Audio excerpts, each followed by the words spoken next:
since the AVL concluded, then this could be very scary for every single team out there. DRX trying to reclaim the throne.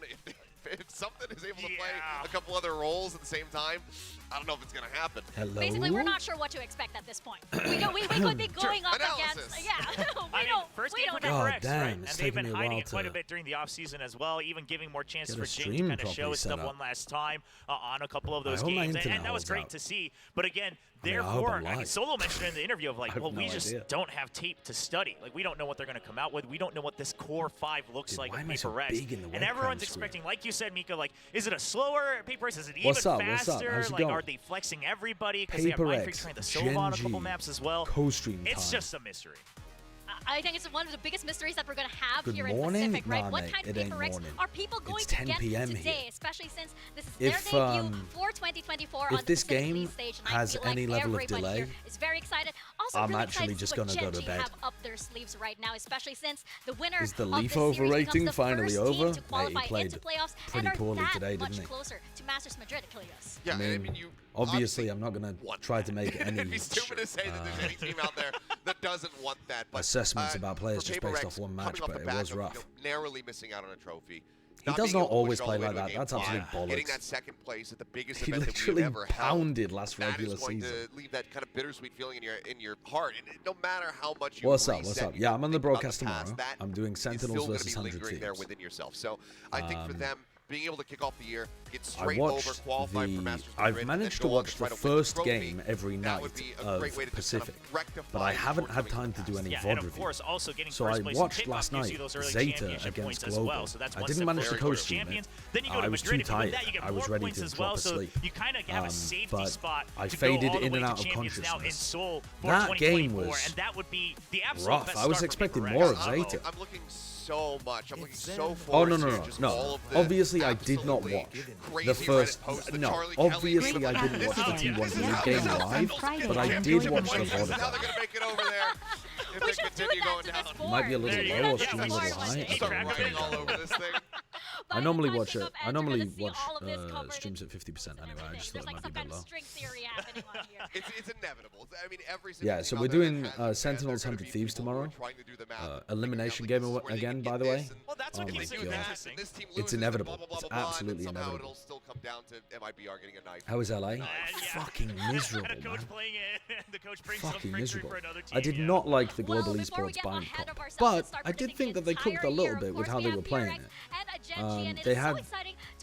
It wasn't that bad for doing the 5-person out hookah pop, and it wasn't that bad for short pops either. And I think it actually stressed Zeta a little bit. I mean, Group of Death, like Solo said, I think everyone would agree. I don't think it was good, but they had clearly thought about how they wanted to play it. I don't know why they played that card. LA with no car, yes, beautiful experience. But, for example, they had a Viper Orb lineup that landed on top of Truck that act as a, like, because the Viper Orb is so big, it blocked Heaven and it blocked Backside and it let you do the short exit. And then they did the Viper Wall that let you flood out hookah. And then you can get the smoke down over towards CT as well. So there was some stuff going on there. I don't think it's good. I don't think other people should start doing it. But with the crew, Sunset, no duelist? Again, I'm not huge on the composition, but they played around it quite nicely. I think that G2 were really the team that played the map worse, even though they won. Because... Oh, by the way, they're talking about Preds. What an upset that Talon game was. Governor absolutely pounded. He had 400 fucking ACS. Like, that is wild. But yeah, I mean... I currently have every pick in America's correct. So with, listen, people can start throwing shade at the power rankings all they want. But I've currently got a perfect America's bracket. Was that an upset? Yeah, I think that was an upset. I mean, Talon didn't perform well last year. Secret actually looked fairly good. I think it was...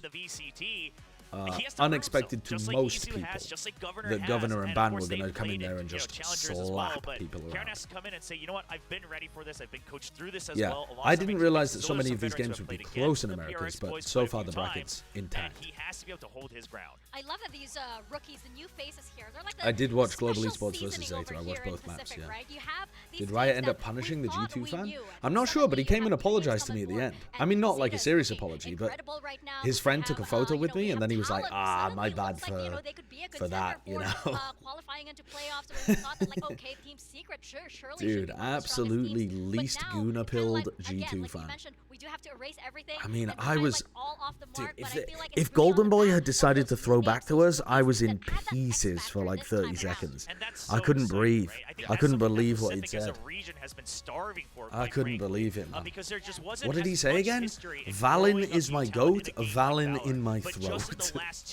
Like, just poetic, but unhinged. Not just like one country either, across the different countries, whether it's academy players, whether it's yeah, Golden Boy played it off very well. We're seeing teams scout out new talent and bring them up to the big You have Discord open? Yeah, I do. It's very much flipping the script as far as the expectations are concerned. We have Doug and Bala been? They rotate the casters around. We're not going to be there for the final week of kickoff. There's so many rookies that haven't played a tier 1. They're probably going to take some time to... I assume Doug and Bala are coming for the final week. I think they might be coming for the second week. I'm not sure. Get used to being on stage in front of an audience, and that's just been completely subverted. Did Sentinels play well, or did they disappoint? I thought they actually played pretty well. I think that it was very difficult for them to adapt to what the composition was from Loud on map 2, and so you should expect Sentinels to have a very different performance if it was just a meta comp versus the meta comp. But on Split, I actually thought they kind of played the better game overall, but like insane round from Kawanzin, 2 insane rounds from Sadak. And I think, dude, Sadak is just actually the best IGL in the game on defense of all time. I don't quite agree with the general narrative that came out of that game that he's just a GOAT IGL completely. Because I think I prefer the way that Finesse calls the attack sides, but Sadak's adjustments on defense are outrageously good. Like, his reads of where people are going and how to rotate and how to like play around stuff on defense side is nuts.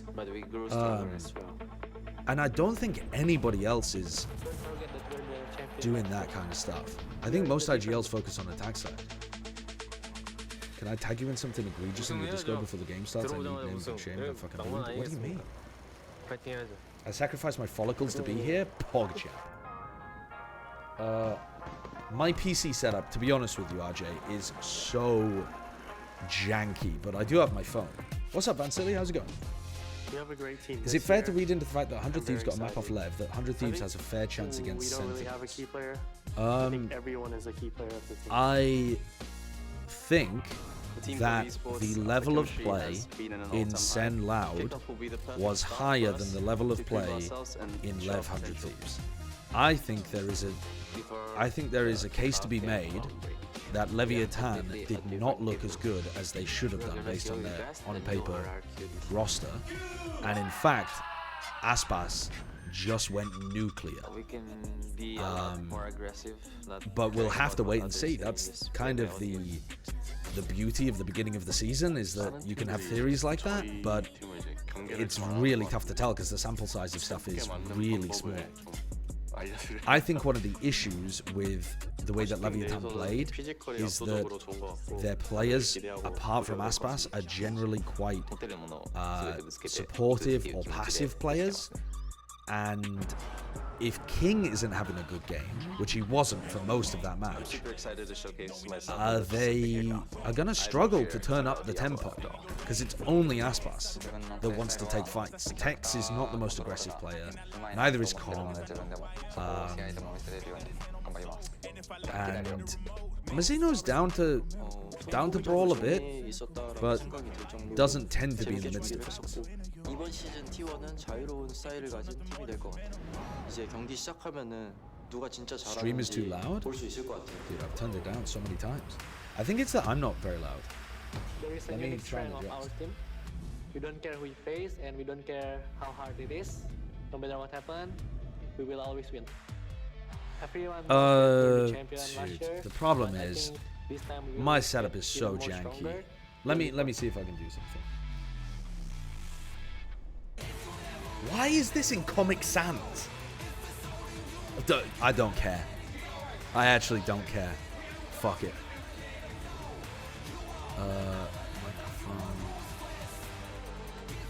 Okay, the input volume was way down. Okay, what's that like? That should be way louder, right? Is that better?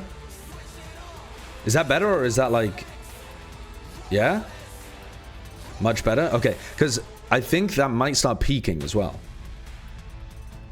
As long as it's not going like in your fucking head, then all good. Because I can always... You're a little high, but way better. Peaked slightly. Okay, let me turn it down just a tiny bit. Tiny bit. Okay, I'm gonna leave it there, and then we can adjust the... we can adjust this volume now. Zels is called Lev versus Loud, Ass Piss versus Sad Hack. Thoughts? There are no thoughts going through my head at that. No thoughts. After a wave of changes, stronger teams were waiting in the wings. All the EG players look amazing. Did that surprise you? Yeah, it did actually. It did a little bit. I thought the EG players would be decent at the very least. I thought people like Ethan, for example, and Demon One would be fantastic, but I was expecting like Com in particular to not quite be as good as he was during the match, and he surprised me. He played really well. Plus, I was listening to the communications of how Leviathan was calling, because I was really interested to know like what people's English level was and that kind of thing. And Com was doing a lot of mid-rounding. He talked about it in the interview afterwards as well, but I can just confirm. Like, he's not bullshitting. He was doing a ton of mid-rounding. So yeah, providing a lot of value in the communications department. Against old rivals RRQ. Rev up the engine and keep the momentum going for the return of the ultimate Gen.G. Thoughts on Leaf's performance today? Yeah, pretty mismatched with the team overall. And also just not hitting the same way that I would expect. Just a lot of shots that I would expect Leaf to be able to get, that he was getting last season, that didn't really seem to be there. Rough. I mean, he brought it back in the final map, because the first half, if you look at the first half versus the second half on Ascent, there was a massive difference. But there was a lot of periods of that match where Leaf was not having very much impact. And it's not like he was just getting a ton of space for the team and then dying, or getting traded out. I didn't look at the cast, but I would imagine the cast was fairly low for significant portions of that game. Hopefully Leaf develops a bit more into that role, because, dude, Leaf was so fucking good on Cloud9 last year. But maybe that was to do with a bit more of the synergy between him and the rest of the team. It looks like G2 are struggling to integrate him a little bit.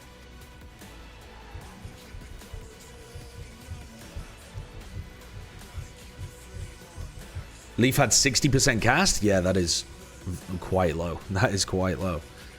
That's about as low as it gets for duelists in a winning game. What do you think of Sentinels vs. Loud yesterday? I thought it was a fucking awesome game. Sick game. It didn't really knock my thoughts on Sentinels that much. Barely at all, actually. I think Loud just fucking legit. Yeah, Valen went nuts in that game. Ragstar, thank you for the tier 1. Sorry if I miss any subs, by the way. My setup is so fucking scuffed. There is no shot I'm going to be able to catch everything. But I appreciate it. Can you refresh? I think you're behind. Mate, I don't give a fuck. Again, my setup is so bad. I don't understand why you would care if I'm like 3 seconds behind the main broadcast, because you're not watching me and the main broadcast at the same time. Like, dude, why do you have it up on both monitors? Checking the fucking sync. What does it matter?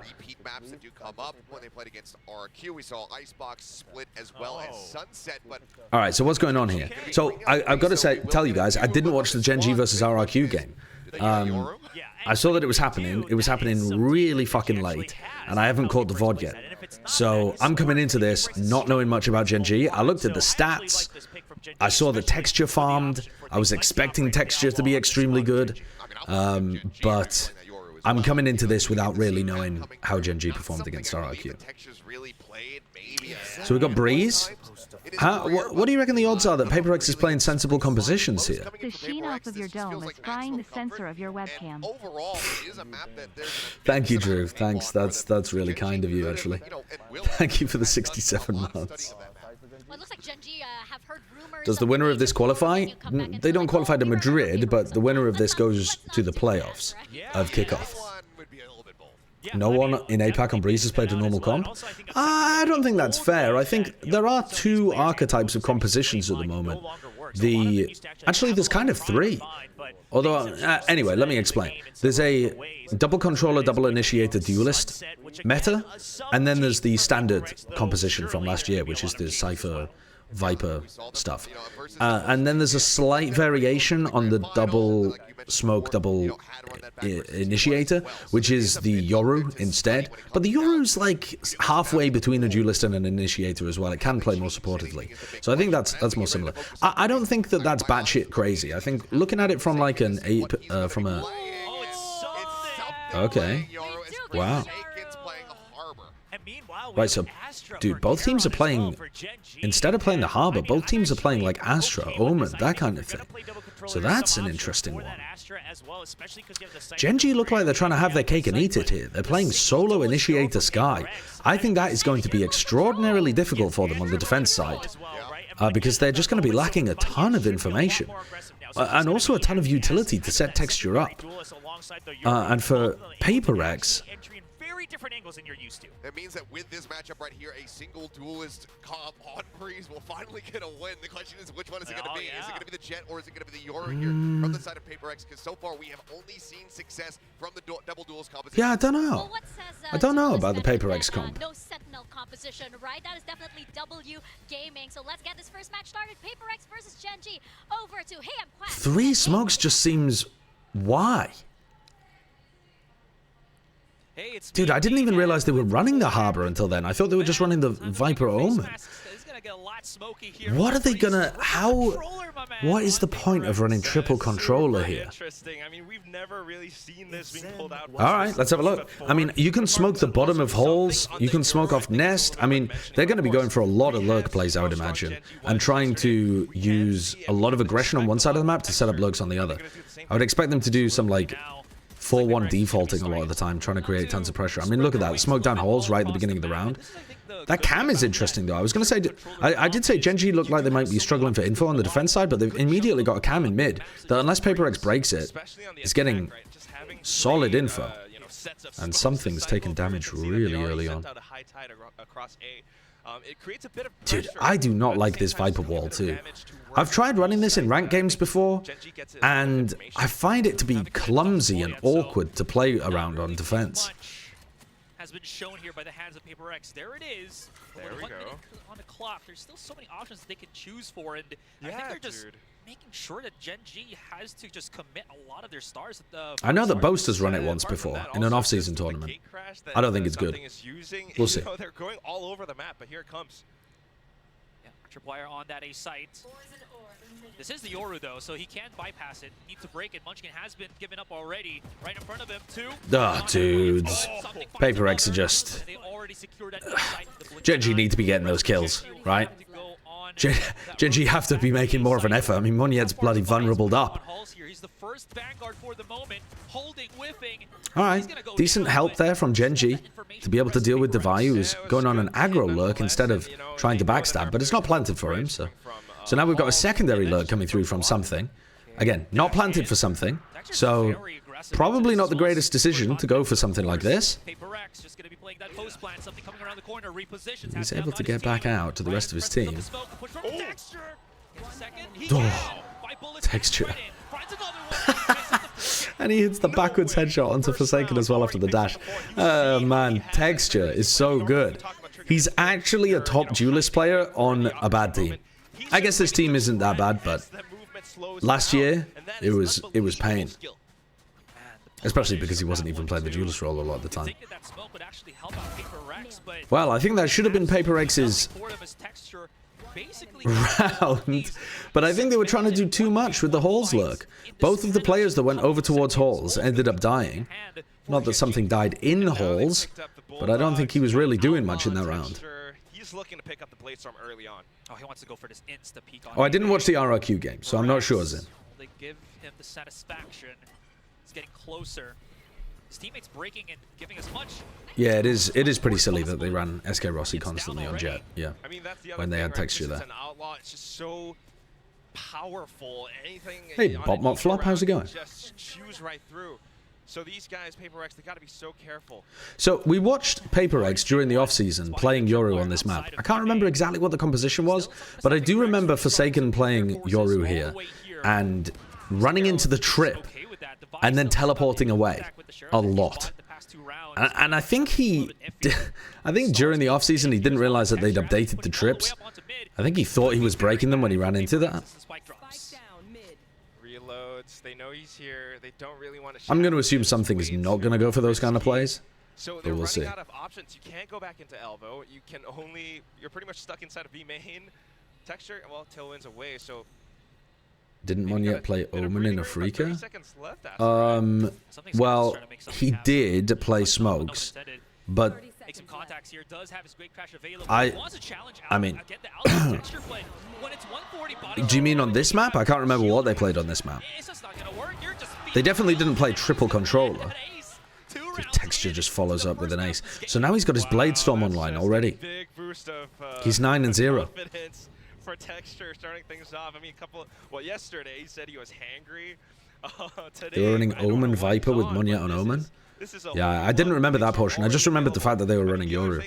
And I remember that they didn't look amazing with it either. Trying to maybe go for some picks or the spike plant. Couldn't really find anything, and that's a little bit surprising. There's so many players, I think, in this 2024 Pacific League that is on their revenge arc, right? Like Lenny. So something has the ult. They've been playing specifically to get that up. So now he's in. What's the game plan here? Do they have some kind of follow-up? Are they just planning to spam? Oh, he's going to come out. And now he's just basically taking duels, right? Nobody able to follow. Oh, wait. Okay, Monyet tried to follow up. That's an extremely ambitious attempt to follow up there. Up as well, so there's a lot more room for Forsaken trying to play around this, pushing Gen.G. I mean, it's just PRX things at the moment, isn't it? They're trying to re-push over and over again to fight. I don't like these decisions, but this is the kind of stuff that PRX does all the time. Don't exactly understand how Mindfreak died there. I assume some little pieces of spam too. They don't realize that Meteor's that close. That's a bit lucky from Divide going for the shallow peek. Nice from Divide with the clutch. Not huge on the way that PRX played that round overall, to be honest with you, but you know, it's acceptable. I think, you know, if you wanted to be kind to PRX, though, playing aggressive in post plants like that is probably a decent idea against double smokes compositions. Especially the double smokes double initiator comps that like to play retake a lot. This version of the double smokes, where it only has the sky, I don't think you have to be crazy aggro in the post plants, because you're not that worried about the retakes. But it is generally going to be a good idea for PRX to play aggressive, I think. Alright, Cascade right at the start. And they're just brutalizing these Gen.G players trying to play over A control. I don't think Gen.G are going to be able to control A against the Cascade. It just doesn't seem possible. What? That's ludicrous. Okay, well, we're understanding why Karen got picked up for this team then, I guess. What the hell? Again, I don't think these are good decisions being made by Gen.G. But what the fuck does it matter when Karen just bangs 3 people out like that? They've been wanting to get this A main control for the longest time, but the smokes, man. Dude, actual Bren rant. You get shot, you die. Actually, this isn't the optimal play trying to fight here in the 1v3 just out in the open. Meanwhile, fuck you, Josh.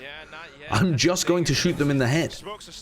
The spray transfer from the first to the second kill is immaculate, man. God damn. I bet Will is starting to foam at the mouth. Yes, 3-1. Yes, this is what I was thinking. I want to see a Fleta deadlift. I guess we wouldn't be able to call it a Fleta deadlift. We'll call it after texture if he actually manages it. We'll start calling it a texture deadlift. I want to see Texture get more than half the kills of his entire team. But of course, they still have to deal with this close contact that Lakia is setting up on A. So we've seen a lot of teams be able to generate picks from these eco rounds in Americas with just really good ideas of how to isolate and swarm. But Breeze is such a big map. How'd you manage to do that? Texture's about to get contact over towards mid. But then you also got to worry about Texture and this op. This is the problem about having Interesting play. Open the door, dog all the way down it. These set angles. Heyo, Josh. How's it been? Pretty good, honestly, Nate. Thank you.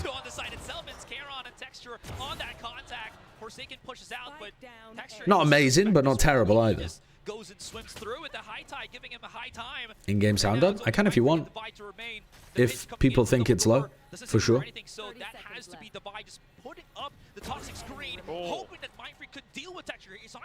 Yeah, the B wall from Gen.G is... I mean, they're rotating these defensive walls quite a lot. This is another one that I don't think is amazing, but it's okay. It gives you a little pocket to play off if you want to hard anchor from around ladder. It forces you to pass through it multiple times as you go for a B hit.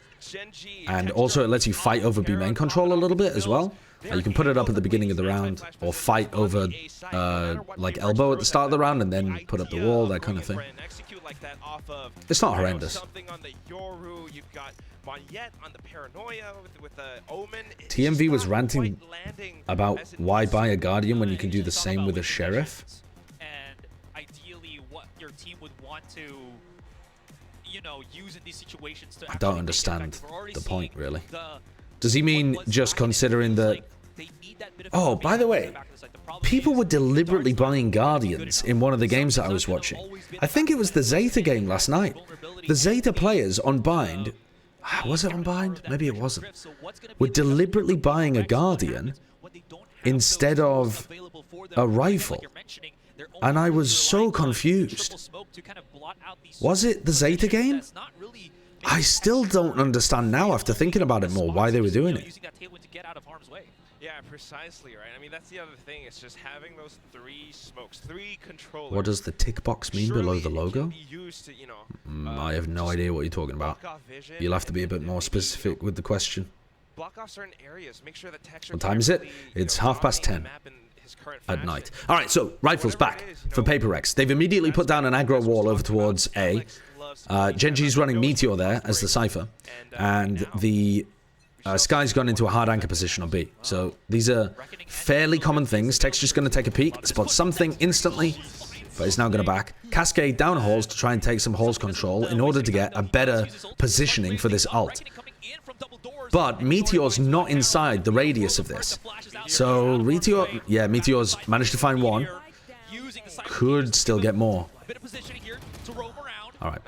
Something's able to get the pick and get out. Look at this fast flank from Lakia, though. Yeah, way faster than they were expecting. I really quite like having the initiator hard anchor towards B. I think it can be super effective. You get very good specific information about whether or not they're towards B, and it lets you rotate early, as you just saw. But here comes that lurk from Devi. Good shot, man. 1v1, Devi again. Oh, dude, Devi has been clinical at the end of these rounds. I think both of the rounds that PRX have won have been off the back of Devi winning a 1v1 towards the end. And Devi was a monster during the regular season last year too. He didn't actually play that incredibly well at the international events, in my opinion. But during the regular season, actually also during the playoffs, I think, he was really good last year. Arguably their best player. But very debatable, very debatable. I'm watching on YouTube. If I can add, you know, they spotted Texture on mid, so the threat of the operator is way far if they actually just start, you know, so PRX cascade to block off a B main peak and looking to try and take mid. Smoke goes up. So they're committing the Viper wall at the very beginning of... Oh no, that's not the Viper wall, sorry, that's the Harbor wall. They look so similar on the minimap. What is this Omen smoke? Dude, look at this. Monye was trying to teleport into it. He was about to teleport into it and Meteor just spammed him. Oh, dude, Monye was cooking.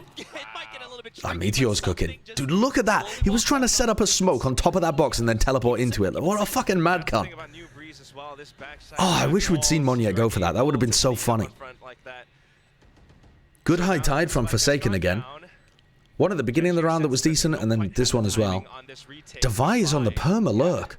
Perma-lurk. And did they find him? Oh my god. Oh my god, Forsaken, you gotta hit that. Devi, though, wins it. Devi is not having impact in these rounds until the very end. And then he's clutching. I'm not sure they need him to be on Viper, dude. The Viper walls are not really being that useful here, I don't think. But you could see PRX had something that they were trying to cook there. Monye was about to go for the Giga play. Counter timeout being called now by Gen.G. Yeah, they just, again, they're starting to lose. We're in round 8, in your opinion. Why are they running triple smokes? Well, they're blocking off a lot of the angles. They're actually being able to take mid control fairly well. And they're splitting on every site hit, pretty much. Like, even when they've gone A, they've mostly tried to pressure halls at the same time. The smoke is useful for taking halls control. The cascade is fantastic for taking A main control. And then they've got the Viper to lurk mid and occasionally throw like mid to A walls or to throw an orb at the start of the round. I mean, they can literally smoke off every important position.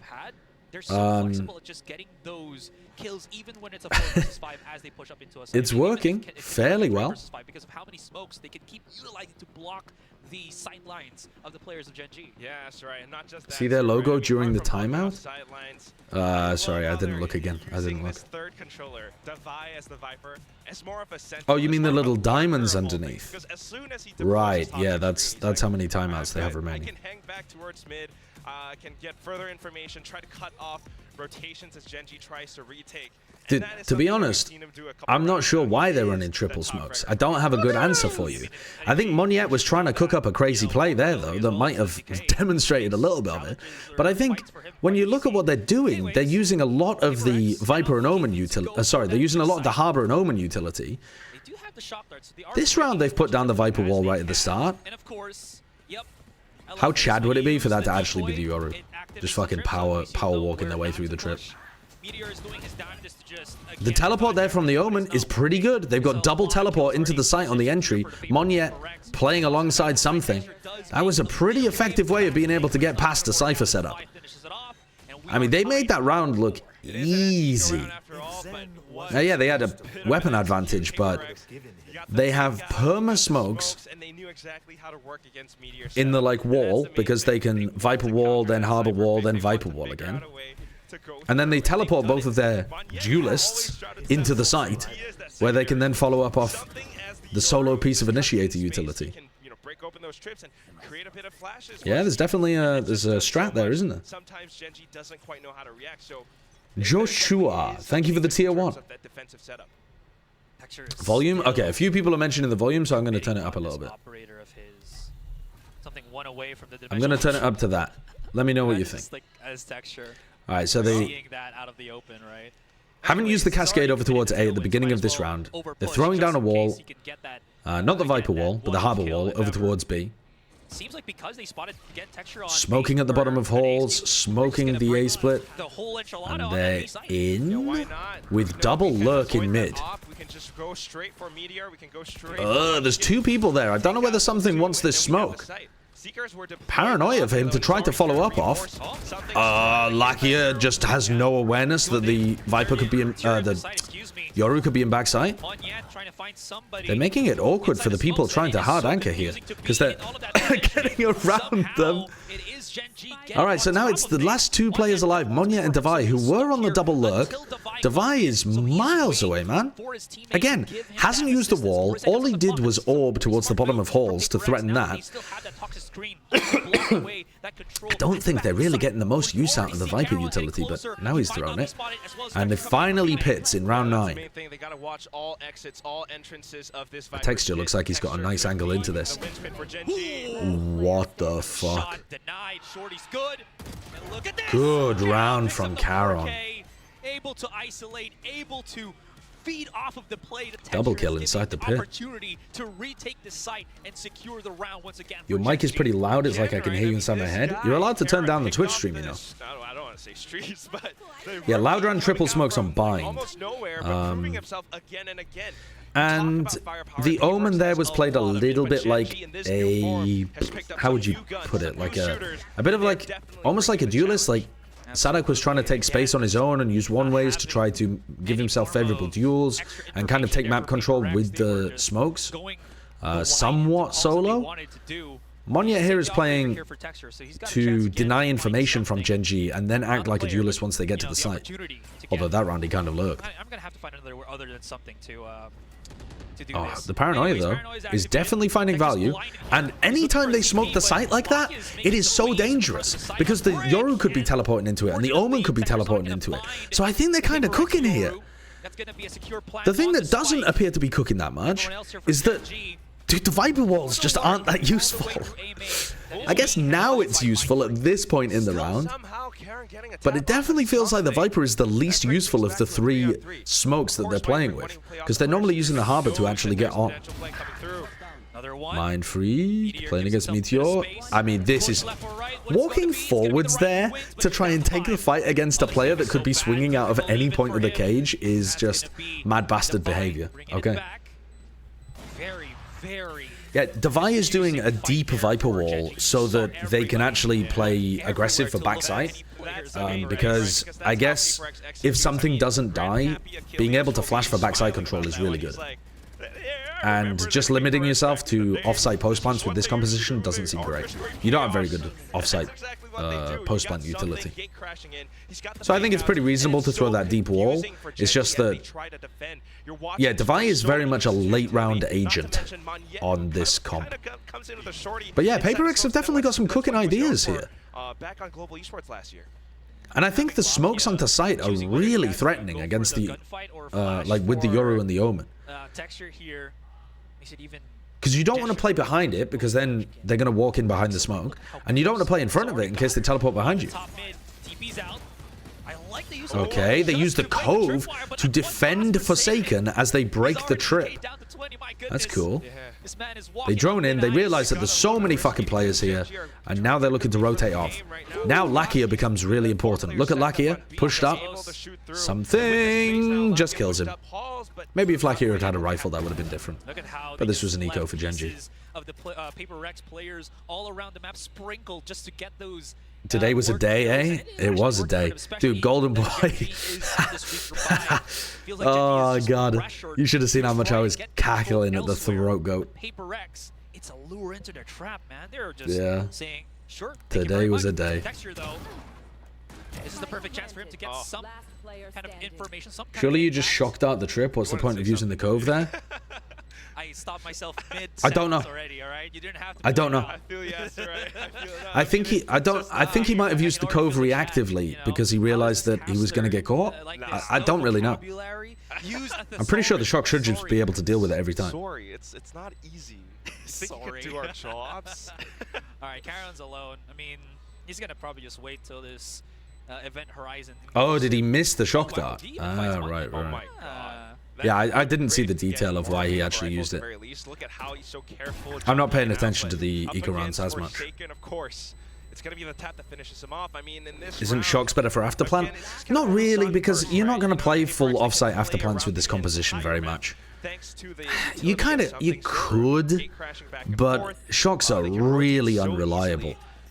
You know, since they nerfed the damage of shock darts, unless you're comboing them with Viper utility, they're really not that great. And at the same time, if the Viper's just using, you know, their smoke on the plant and playing the post plant anyway, then they don't really need the shocks.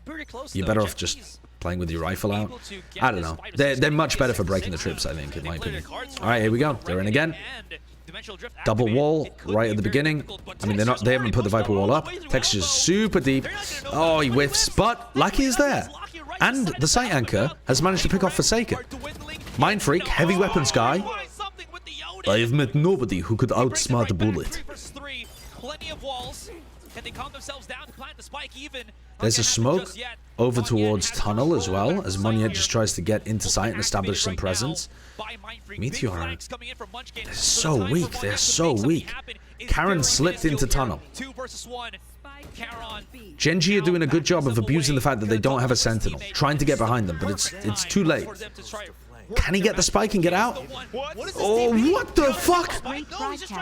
What the maniac play was that? I thought he was running in to get the spike and teleport out. No, the motherfucker just TP'd to the other side of the pit. Alright, 6-6. To be honest, I think PRX had more that they could have shown there on their attack side. A lot of what they did was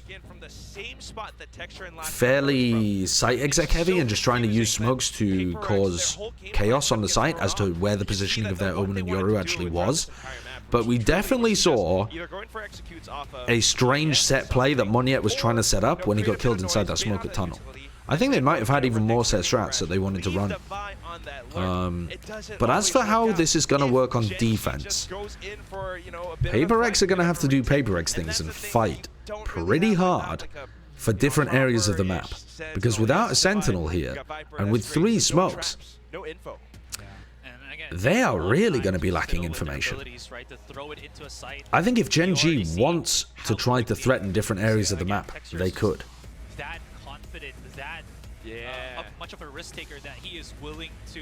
Yeah, I'm sorry, the overhead lighting is fucking harsh, isn't it? Harsh in the vibe. I'm pretty new here, but did you go bald because you shaved it off, or just had horrible hair genetics? Yes. Yeah, both. Yeah. Showy, thank you for the 22 months. Nope, not doing the sub dance. Can you do the sub dance? Not doing the sub dance. That's the craziest thing. I mean, you know, it's the W Gaming squad. So yeah, what are PRX going to do on defense side here? Well, first of all, your Viper, the most defensive agent you have, should buy a Sheriff instead of Molly's. Unfathomably based from Devi, actually. Great idea. PRX has to be a little bit careful, mindful about how they want to push out if that is their game plan. Speaking of pushing out, there's like 3 players of PRX about to have the welcome party outside A main. Mind Freak going for a little bit of a jiggle. Mind Freak does not have a drone. He has 2 shocks. Mind Freak to dissuade anybody pushing up onto the Hall's position. The swing outs from PRX, like I mentioned, because they don't have that sentinel, they just have to start peeking and pushing, and as well as just getting that contact. Shots through the smoke, able to get Lakia. The push out from Texture, and he finds something. Texture's so good, man. He is so fucking good. Alright, here's Mr. Based himself, Devi with the Sheriff. TMV recently made a video about how this is a bad idea. Fuck TMV. I fuck hardcore with the Sheriff buy. Off angle though, so Devi can't really just waltz right through that door. Okay, Monya picks off Munchkin. He doesn't realize that Karen is right there. Does this trigger Devi to push? Yes, he does. Devi?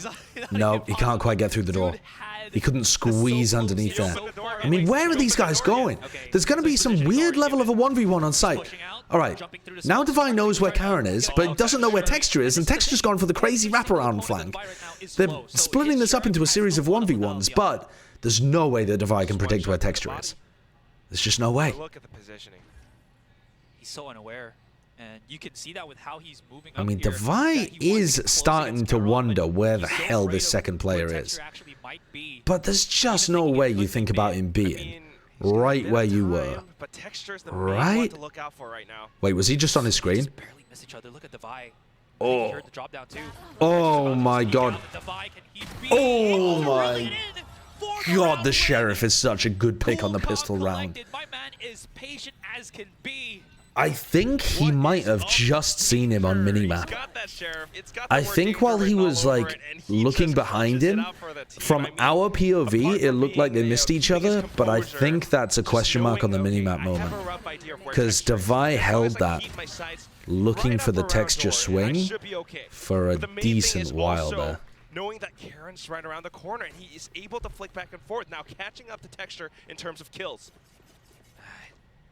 Devi has just been so good for them in the clutch. Meditation, you know? Yo, well, like what, Wario? Texture's actually having a fucking Kesnet performance. I mean, dude is... I use the term Don't let this guy lose, please. Wait, hello? You're not going to paranoia into all of these guys, are you? On the anti-eco. Big contact coming in from this one. What? You just teleported out in the open, Monyet. What are you cooking, bro? Forsaken, though, dipping his toes as well into the swing game outside of A main. Monyet, I love this. There's simply no need for you to be fighting these fights. Why, PRX? Why? And he has to back away, wait for the reinforcements as Mindfreak. They have fucking 3 classics and 2 marshals. You don't need to be trying to take the Marshall v Marshall duel. Just to check. But he's got to be so careful. I mean, Gen.G are bunched up together. It's a full squad of classics and marshals. He hears the By the way, yeah, we'll just walk down halls with 2 people to take the risk on the anti-eco as well. This is why you have to be scared playing against PRX, because they do the unconventional. They don't make sense. Of course they wouldn't push halls on an anti-eco. Why would they take that kind of risk?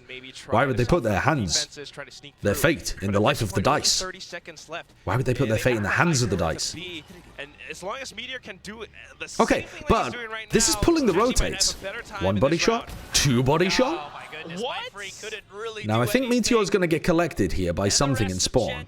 No, something's been pulled because he knows that the spike is headed towards B here. He's not going to be able to deny the plant. What the fuck is this aim? A lot of damage onto Karen as well. He hit him with a body shot. Monyet's not 1 shot. Exactly. He still survives with 7 HP. But this now makes it really close. How much damage does the Bulldog do with a body shot? I think they're both dead to 1 bullet with a body shot, aren't they? Oh, the Marshals just did so much. PRX getting punished for fighting at the start of the round. All it took was a Marshal, and this guy's still as lethal as he was last year. Maybe not on the jet anymore, but as soon as he pushes up halls, look at these picks that he's getting. I don't really watch FGC or Smash that much. I occasionally watch some Smash, but I don't think it's very applicable to FPS casting, to be honest. I would say I've taken most inspiration from CS commentary. Really fun to watch, but it's not clean enough for an anti-eco round that PRX was meant to win. Absolutely. I mean, it just also felt like PRX was... Hello. What was that lineup? Agreeing to the aim duel, and Gen.G was coaxing them to do that. There was... I don't know that one. From Munchkin. Risk for Gen.G to do that because it was a... Looked kind of clean. Marshals, man, they were... Yeah, it went for Nest, but the one that I do for Nest, which is a good lineup, but the one that I do for Nest is over by Cannon. The line of sight doesn't even have to trigger the trap here. Might have to learn that one. It does get a 1-to-1 trade. I mean, I don't know how impactful that is going to be, but still goes to show how both teams very much willing to take those off. Your style reminds me a lot of the Subway Surfers procasters. Yeah, I watch a lot of Subway Surfers actually. I was watching the Roblox competitive series recently. Those guys are cooking. Underrated casting for real, for real. Yeah, one of my biggest inspirations is Skibbity Toilet, actually. I just love the toilets. Lakia's guiding light usage. So maybe just executing onto A right now, and it depends. Okay, is Mindfreak going to be able to pick this lurk up? I don't think you checked this. Yeah, nice. And that's a gun delivered. This is winnable now for PRX. Okay, maybe not. You know, winnable, the word meaning implying the ability to win the round, not the reality or necessity, or even implying a probability of winning the round. Simply the ability. Technically, true. Although Meteor did die, it was the rest of PRX tried to fight too aggressively there, I think, to try and catch people off guard when they could have tried to play for the win con of Mindfreak having the rifle. They could have tried to play a defense that was like the Sisterhood of the Traveling Vandal.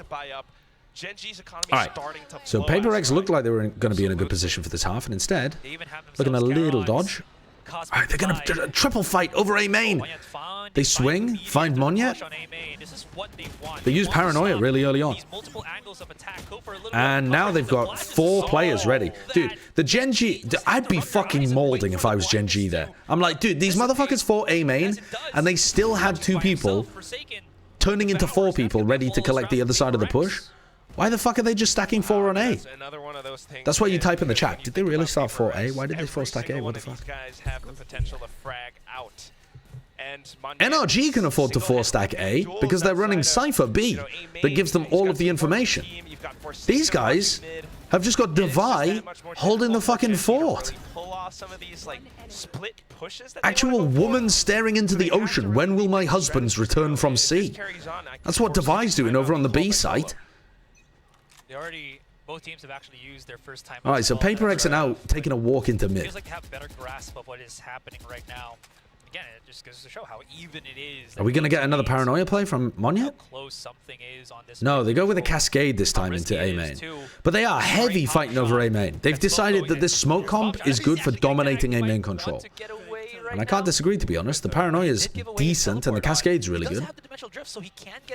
I feel like B site should be so open for Gen.G. Dude, this... Okay, how did they spot him? Of course we cleared that spot. Just getting enough information, or maybe pulling the attention away from Gen.G as they start to go back towards mid. Now the high tide invested. A little bit awkward though. He's gonna go back into an aggressive angle. He's just going to walk into them. I mean, you know, what? Shame on him if he does that again. And now Forsaken. There's no way Forsaken just walks out in the same kind of spot and sprays 2.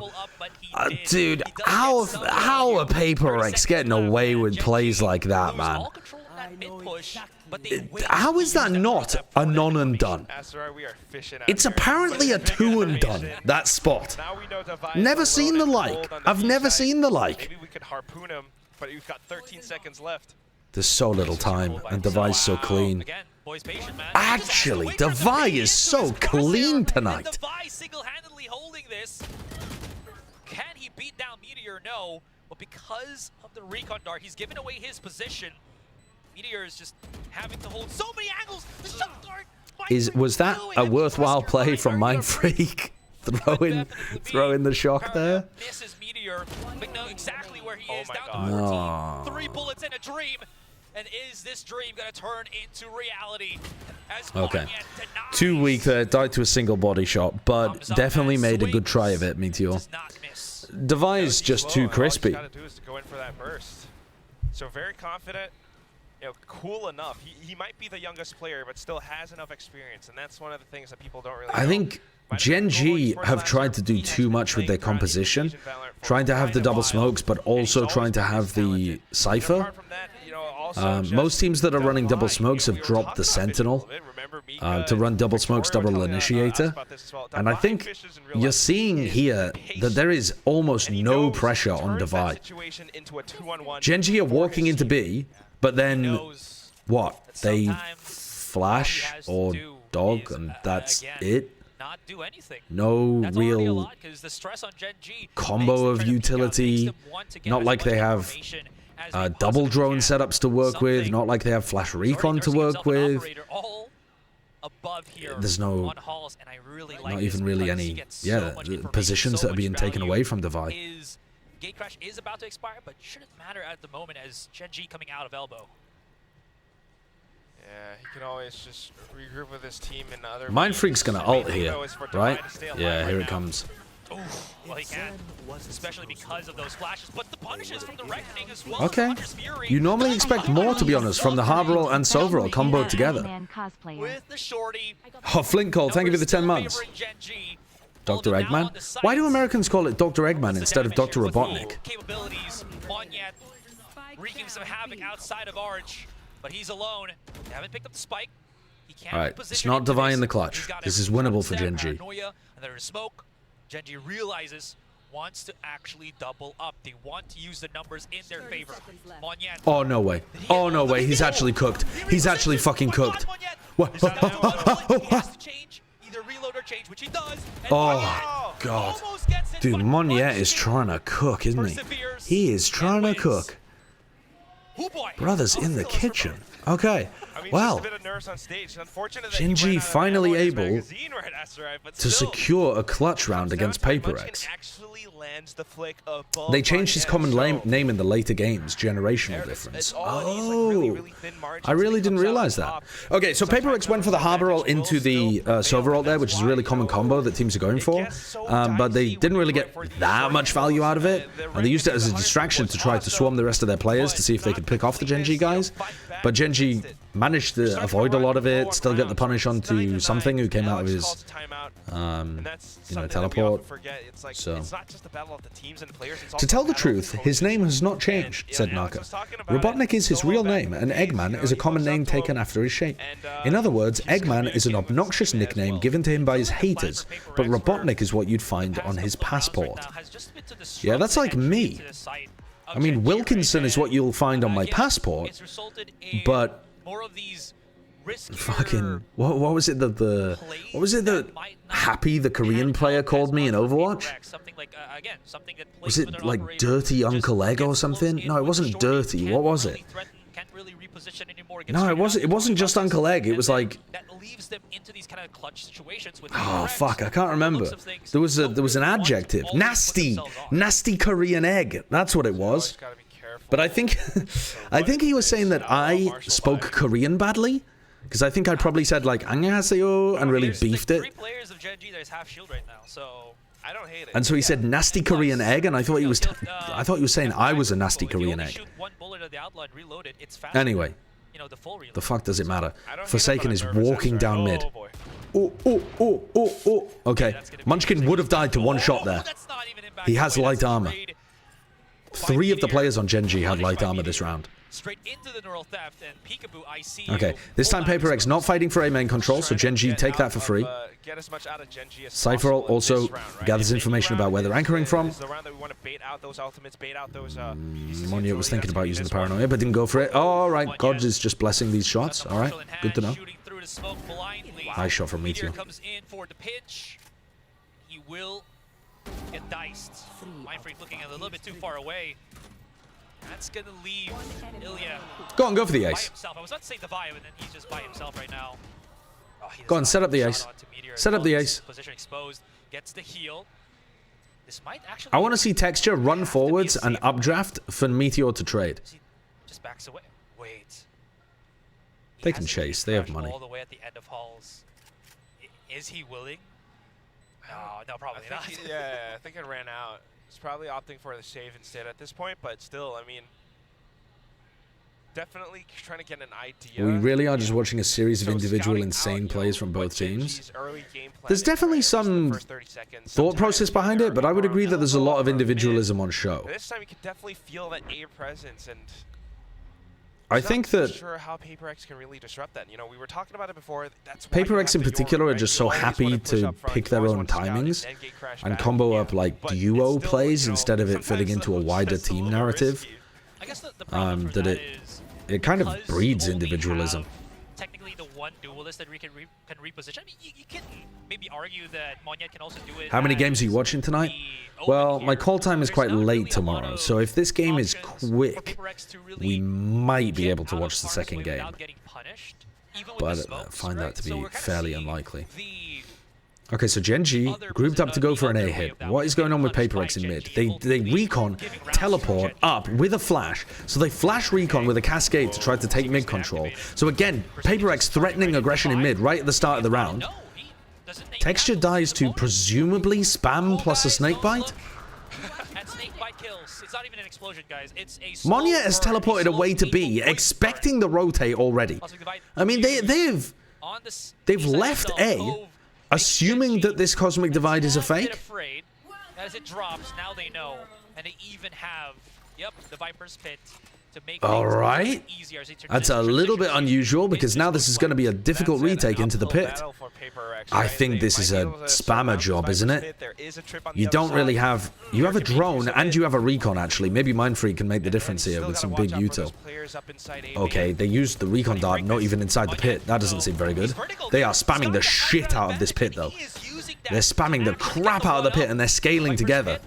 Use the snake bite to get a little bit of damage. Ooh, they're so weak. They are so weak. Oh, this is going horribly wrong for PRX. Someone's gonna have to Time is weak. They bait out the swing and Forsaken. He kills both of them, but there's no time. As he actually has bought enough time, they die to the event horizon, and that's gonna be Gen.G with 2 rounds. I like the way that PRX approached the pit, but I think the call was extremely weird to back entirely out of A and allow Gen.G to get the plant behind the Cosmic Divide. And then the Viper's Pit, and how Munchkin is playing off of it. This is what Gen.G can do off of a post. Yeah, I watched the whole T1 Bleed match. I thought Bleed looked really solid on Breeze, and it was extremely back and forth. But yeah, T1 are a good team. And that's why it's just so much that PRX has to work off, and now it's a 2-round Something going for a little bit of a wonder. One yet. To make it happen if they are to start out strong in VCT Pacific kickoffs this year. Well, thankfully enough, they do have money, creds, to have... Wait, what is that smoke at the bottom of A main? Was that Monyet's Omen smoke? It must have been, right? He just didn't buy a Paranoia this round? A different word I can use so that you guys will So something set up his teleport, peeking over towards elbow. Nursing himself the operator once again. He is just holding that angle. Looking to try and push the Vi away. He is hoping that someone... No Cascade to try to recontrol A main. No Paranoia, that kind of thing. Will I be banned if I'm not bald? Yeah, I'm going to be doing a hair check later on. Sinead, thanks for the 24 months. How do you rate the level of play in Pacific versus America so far? I haven't watched every game in Pacific, so I think that would be a bit unfair for me to say just yet. For Dubai, we'll have to see how that works out, and he is trying to clear that with all intentions by himself. He's got a bit of time. But I mean, oh, he is so dead. Oh, this is not looking too good for I gotta say, generally not huge on what I'm watching right now. Absorbs his opponent right in front of him, gets full flash, but the trades from PRX are actually working. Shot through mid. Oh! It's just so difficult to predict where something is going to be. Because they're so bold to just run and push out. Alright, that was not exactly well advised by Mindfreak, but nice from Monyet not to just immediately feed in and to sync up with something. They're doubling up. Nicely done. Will we be able to expect more of these post-streams in the future? Getting the final kill. Nothing beats the original. Yeah, I'm going to try to co-stream more. Not something you see every day, but a welcome there are some reasons why I Monyet's dark cover. That one felt really iffy. But look at how Forsaken really comes back in, and after they get that information. So I'm gonna be co-streaming lots of the EMEA games because it's at a good time zone for me. Yo, what the fuck? My PC is chugging. My PC is fucking chugging, bros. Oh, Jesus. I just wanted to do this to get back to live. Dude. Please. Please.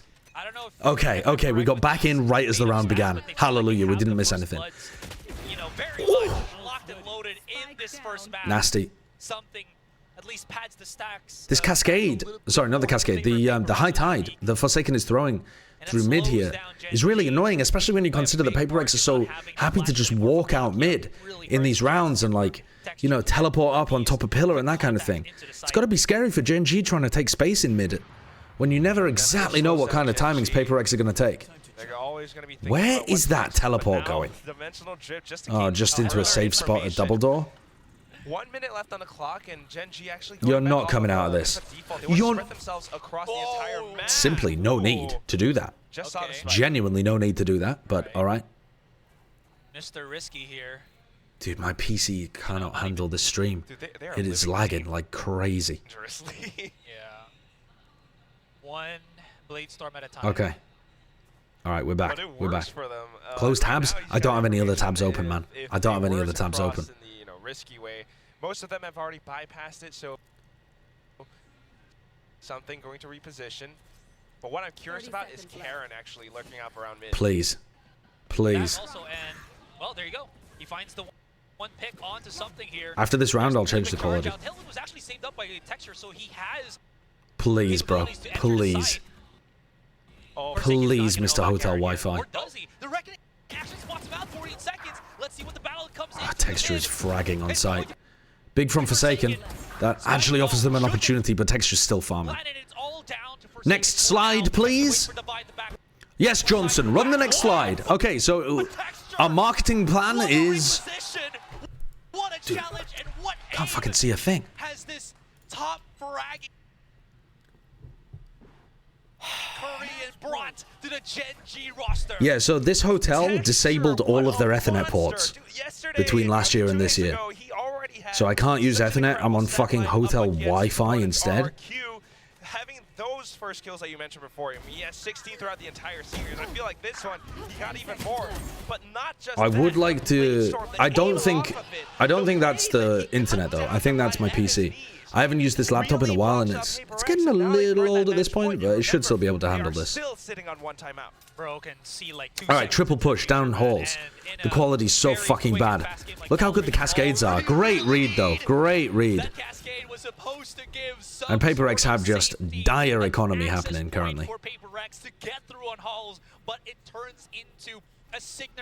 They're obviously not just walking down with only Mon yet, so Gen.G have got to expect this. I mean, Gen.G 100% should be expecting this. There is no money for PRX right now. No way. No fucking way Forsaken gets one. There's no way the PRX are winning this. Oh, thank God for Munchkin. Thank God for Munchkin. Now, Devi has been clutch as fuck for PRX so far. But if he wins this 1v3, I'm running out of words. I'll eat my sock. I would have thought that maybe at least something. He just doesn't have any site control. No concept of where people are going to reposition to. It's not happening. Just a little bit off, but then at the same time for Gen.G to pick up these frags that quickly. They are looking in new form today. William is definitely chuckling at the desk. And now they are just one kill away from pushing us into the next map. Definitely patting himself on the back with his Gen.G inspired outfit. Here we go. Any sock consumers? To supplement himself. He just has I think not. Weapon in the corners, and that spike Texture to finish. Down ever so I'm not worried. Exploding. He does fight Texture, but there's a pull on the spike. Karen's just gonna activate gravity well. Whoops, whoop. That's about it. They know they got it. He's got no time, man. That's gonna be it. Huge. Okay, Gen.G managed to come away with the win. I think there were just so many moments in that game. So many moments where PRX were throwing their bodies into the maw. It's tough watching PRX because part of their style is that they make the unorthodox play, and it creates value for them because other teams don't know how to approach. It's really hard to make assumptions about a team when you can't get a read on how they're going to play. And so, in some sense, sometimes making not the percentage play is important for the way that PRX want to run their team. But it's tough when you look at a map like that and you think about all the times where they were just running in on defense. We have this amazing one with Gen.G and PRX, and Gen.G William takes it. And kind of getting stuck in a meat grinder. Isn't over yet. It's one map. It is one Let's map. calm down. Yes, and I will say, even as someone who predicted Gen.G, I thought they absolutely needed to win this breeze if they wanted to get a win, no matter if it's a 2-0 or 2-1, because this was the best shot. They definitely do look less coordinated. There were some plays that you could see that they cooked up, but they didn't look tight with each other. And I think that's one of the big differences, is that when PRX make suboptimal decisions, when they're going deep in tournaments, they do them together. They're tight with each other. They trade. They overwhelm. They swarm their opponents. And one of the big differences when PRX isn't doing as well, they make some of the same decisions, but they're just not quite as tight with each other. And they just end up trickling a little bit, or it's easier for them to be picked off one by one. But Texture also had a phenomenal performance, but then I don't think Gen.G outskilled PRX because Devi was also playing like a monster. It's just phenomenal performances top to bottom, and Karen even looking way better than what we saw from him versus RQ. Not to mention, he's having fun. You know, every time the camera cuts to him, could someone tell me what Monyet's keyboard is? I want to know why he keeps making him teleport towards the enemy. Yeah, dude, Monyet was cooking sometimes there. Monyet was cooking. 3:15 this entire kickoff, so I guess Gen.G, it is insane. It's across 4 matches. It's a crazy stat. I mean, Achilles and I were talking about it as well, especially for Texture. We've been following him for his entire career in Korea, and while he's always looked like one of the best duelists, I think I've absorbed these numbers by now. I would like to see the desk. Oh, more numbers. Okay. I mean, at least these are different. Yeah, Devi definitely had a huge amount of late round impact. And the fact that he's still having these kinds of performances, putting up these kinds of numbers, it's just so damn impressive, and it just tells you what kind of player Texture really is. Yeah, it was. I think part of the problem too is it wasn't just that PRX were trying to take suboptimal fights on defense. It's that even if they went like 2 for 2, they leave a massive gap open for Gen.G to just react into and take a site. And it doesn't matter where on the map they're fighting. That comp the PRX are running can't hold the map in a 4v4 or a 3v3. It can barely hold the map in a 5v5. So anytime you fight aggressive and trade, if you're not winning the fight, you're actually just opening up avenues for the attacking team to get in. It came down to the microplays. It's just that, you know, somebody swung just a second earlier. Yeah, I'm gonna watch Party EMEA. I can't watch Party every match of EMEA because some of them start to overlap with Americas. But I'm gonna be trying. Yeah, I'm gonna be doing Foot Heretics. I think it starts at 8 AM my time. Texture's been averaging 315 ACS over 4 maps. That's fucking bonkers.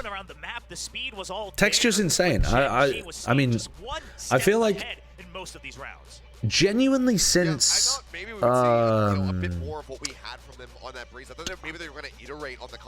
don't want to exaggerate, but I think he's been a top-tier duelist in Korea since 2021, and he's just never been on a good team because there's only ever been one good Korean team, really.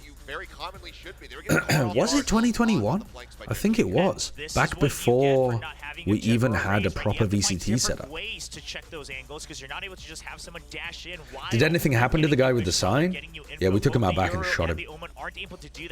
We actually turned him into glue like a fucking horse. Dude, have you seen Texture's? Yeah, Texture's photo is so funny. It just didn't look as clean. It's also because, like, you know, they didn't have Sentinel. They had that, you know, they didn't have that much information to work with. He looks like he's fucking, he's not quite T-posing, but he's like suddenly, you know, he had squaring up. To his team and everything. So I feel like, you know, PRX here. If I was a black bear, I'd be running away. Perhaps we're also trying something a little bit here, but given the reaction that we saw from Alex on stage a while ago, maybe not. I mean, honestly, do you think Kesnet heard the crowd earlier when he was behind Leaf? Right? I think this is where we say credit to Gen.G. I'm not really sure, but at the same time, that's look to its maximum potential. I think that kind of situation is just inevitable. I mean, when there's that much tension, you can't tell the crowd to be quiet. And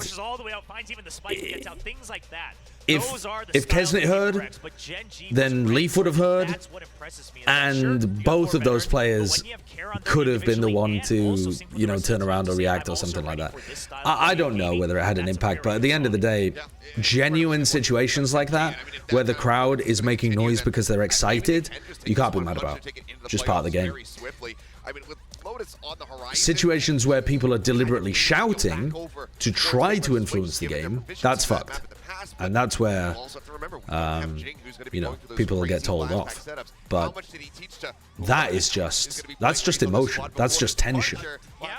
That happens. Also, looking at the stats as well, of course, comparing something and texture. The other funny thing is a lot of the Korean fans are always very upset about something because he always performs even better last year when he was facing against Korean teams, right? He's just top ranking, creating highlight reel after highlight reel, and Texture's here to say, no, the buck stop's here, we're back, the Korean duelists are here to stay, and right now, he is absolutely performing above everybody else. Very true. I mean, on the topic of Korean duelist, you know, Governor, we claim him. He is, I scream even when there is no flank to misguide them.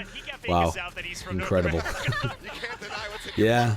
That movement, you know, those headshots, that's basically like, you know, that comes from right here, right? But I do have to commend, yeah, Crew played a pretty PRX, decent game, we did say for that, sure. like, you know, okay, probably weren't prepared up against Gen.G, but we do have to commend I'm gonna find it interesting watching Crew and G2 play against EG. It's things that they used to get away with against other I mean, teams that weren't ready actually, for that maybe pace. we won't see But Crew once play this against team is able to EG, game but and get ready for it, that's pretty haphazard. I think it's You're just fairly hoping likely. that you're going to get the first kill. Yeah, and it just continued to happen. There were so many of those pushes that were coming through when it seems like, okay. I didn't watch the DRX game yesterday because it was late at night for me, so I haven't seen that. It doesn't happen, but then they just continue to try it, and it just was not working out. But The worst looking team in America so far might be Furia. That's right, we are I don't really agree with that. I don't think that's true. I think Furia looked rough because they were playing against an extremely strong squad. But we'll have to see. Alright, so PRX are playing double duelist with the Cypher. Okay. That's a standard comp actually for PRX. It's not that mad. Texture's going to be playing Raze. I think Gen.G, they're... Wait, who was I watching that looked fucking goated on this map actually? T1. T1 looks so good on Lotus. They actually look nuts. But I think this comp is good for Gen.G as well. That's the sound of something being tossed and us catching it. Okay, that's right. Monyet's played Duelist before. He should be fine. I'm gonna increase this to 1080p. Pray for my PC. Pray for my PC. Definitely, we're wondering about Forsaken and how effective he can really be. I think he should have studied. Actually, I guess it's not my PC. It shouldn't take any more. It shouldn't take any more PC power to view a 1080p stream than a 720p, should it? I don't know. I don't know enough about computers. It's a fucking magical box as far as I'm concerned. It does? Oh, okay, fair enough then. On the Yoru, he was just following some set guidelines. It wasn't the same something that we were kind of mentioning when he is on that more explosive duelist. And in case I thought Gen.G was going to commit on that C site. This smoke doesn't make too much sense against a Cypher. This smoke makes a lot of sense to try and block off the turret and create some pressure on C. Oh, hello, Karen, getting pressured. This is a map that PRX can study game tape off of because Gen.G. I'm not huge on leaving lurkers over there so much. So having an idea, who was doing that all the time? They were just leaving somebody on the hard lurk. Fuck, all of these teams are blending together in my head. Here's the fight. They're going to try to go for the pitch very quickly. And PRX, this B site, there is no solid ground here. It is all quicksand. I think it was an America's team, and I just can't remember who it was. Clean from PRX. Karen kind of gave himself away there just a little bit, but it's difficult to anticipate a reclear there. Normally that kind of play is used as a trap play, where you Sky Flash, Paranoia, reclear Mound. Normally that's used as a trap play, not as a full reclear, but yeah. There you go. And I do like Caron, not Karen. Sorry, I was just getting caught by the replay real quick. I do like how PRX realizes well that I'm not sure there's that much difference in the pronunciation in an English accent, is there? Gen.G, you do not want to let go control. Or is there emphasis on the second syllable? Caron. Control is so strong, especially now in Lotus, that the door opens very quickly and closes very slowly. So them realizing that, just gives them more opportunities to keep Gen.G. Is it Caron? It's not Caron? To flank around much faster. Again, that's something that PRX uses very well on the on the defense. Oh, it's Karen. Dude, I give up. I'm calling him Karen. I'm going to give each of them fun little nicknames. I'm going to call Meteor Molly. So it's Karen, Molly, Mandy, Lucy, and I don't fucking know. Tits McGee. Fuck up. Texture. I don't care. Whatever. You're about to open that door. Yeah, there's the hot activator. Tracy. That's what we should have gone for. Ready and best, but there's too many numbers here. They've committed the fight. They've lost the weapons. And they're losing numbers right now. Wait, I looked away for a moment, and this was a fucking disaster. Wait, actually, I looked away. Reverse time. What went so wrong here? Just these C players dying to text you with a fucking classic? With a ghost? They're about to open the door. They opened the door? Yeah, okay. Ready and best, oh, Mindfree just got completely overwhelmed after Forsaken went 1-for-1. And then Devi also gets picked up, trying to help the C players. And then Monya gets caught as well. Okay. Yeah, we've seen this. And then something. Two bullets onto Karen, 2 bullets onto Lakia. He gets one shot by the Outlaw, though. Tragedy. Something's going to be put into such a decrepit state. He might actually just be forced to save. Yeah, if he got 1 kill, maybe he would have gone for okay, we can go back to live, I think. That kill, that's a tragic round. I feel like the eco win rate at the moment seems to be so high, considering that people are not buying very much into the ecos. Sorry for not resubscribing earlier in the stream wide egg. I'm going on to a different point. I'm not talking to you anymore. I'm not friends with you anymore, Senzi. I wanted your resubscription instantly upon hitting the start streaming button. If I don't get 5 subs right now, I'm turning the stream off. Gen.G is doing the exact no, thank you for the resub. Appreciate it anyway. Thanks for the 6 months. For now, in these couple of rounds, it hasn't really paid dividends. What timing from so they're trying to push people here into Mindfreak. And Devi. We'll see whether they can do anything. Din Lover, thank you for the Prime. Meteor farming. That's a big ult to get online. He's still fairly far away from it though. Texture's only 1. Peter's not even going for the headshot there. Alright, Texture should be chasing this. I mean, half armor, you want to get a kill, at least something. Create a bit more space for the team. But to be honest, maybe Texture doesn't even need to chase this because he could get the C ult orb, but I think it would be better. Run to Mario, Sizable Yeet, Palmy John.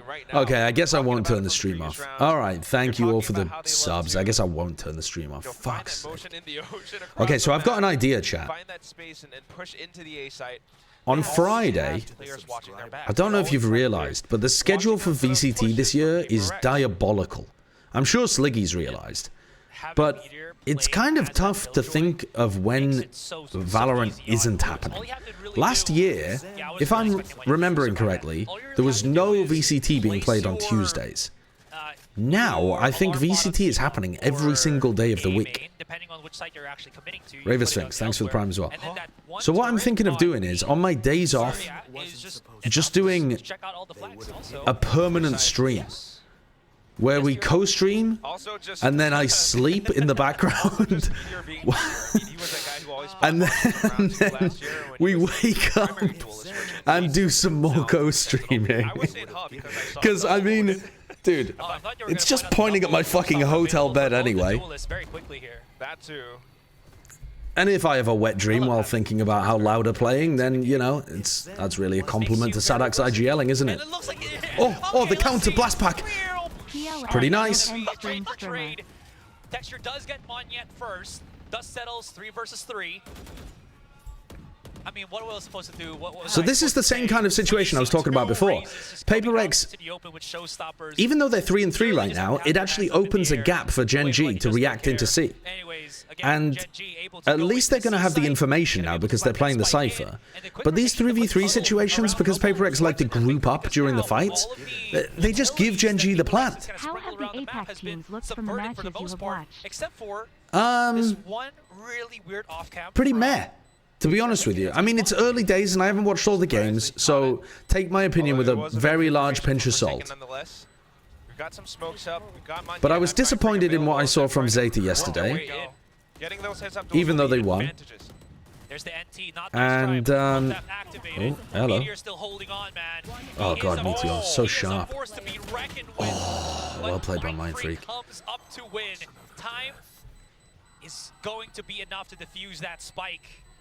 But man, oh man, if Forsaken didn't pop up there, so yeah, I think just before I go into the analysis, can you do that again for me? I think generally. Really? No. All right, so I didn't watch DRX play, but I watched T1 looked pretty fucking good actually. I thought T1 on Lotus in particular were cooking. They're the only team though that's really impressed me so far. But again, I haven't watched DRX. Oh yeah, and I didn't watch Talon actually either. You guys are right. I only looked at the stats page because it was happening while I was asleep. So yeah, I might have been really impressed by Talent too. I know, I didn't watch RRQ versus Gen.G. Now, what a day to be a General G fan. Seems like we're back. General G. Why did the text-to-speech woman say that as General G?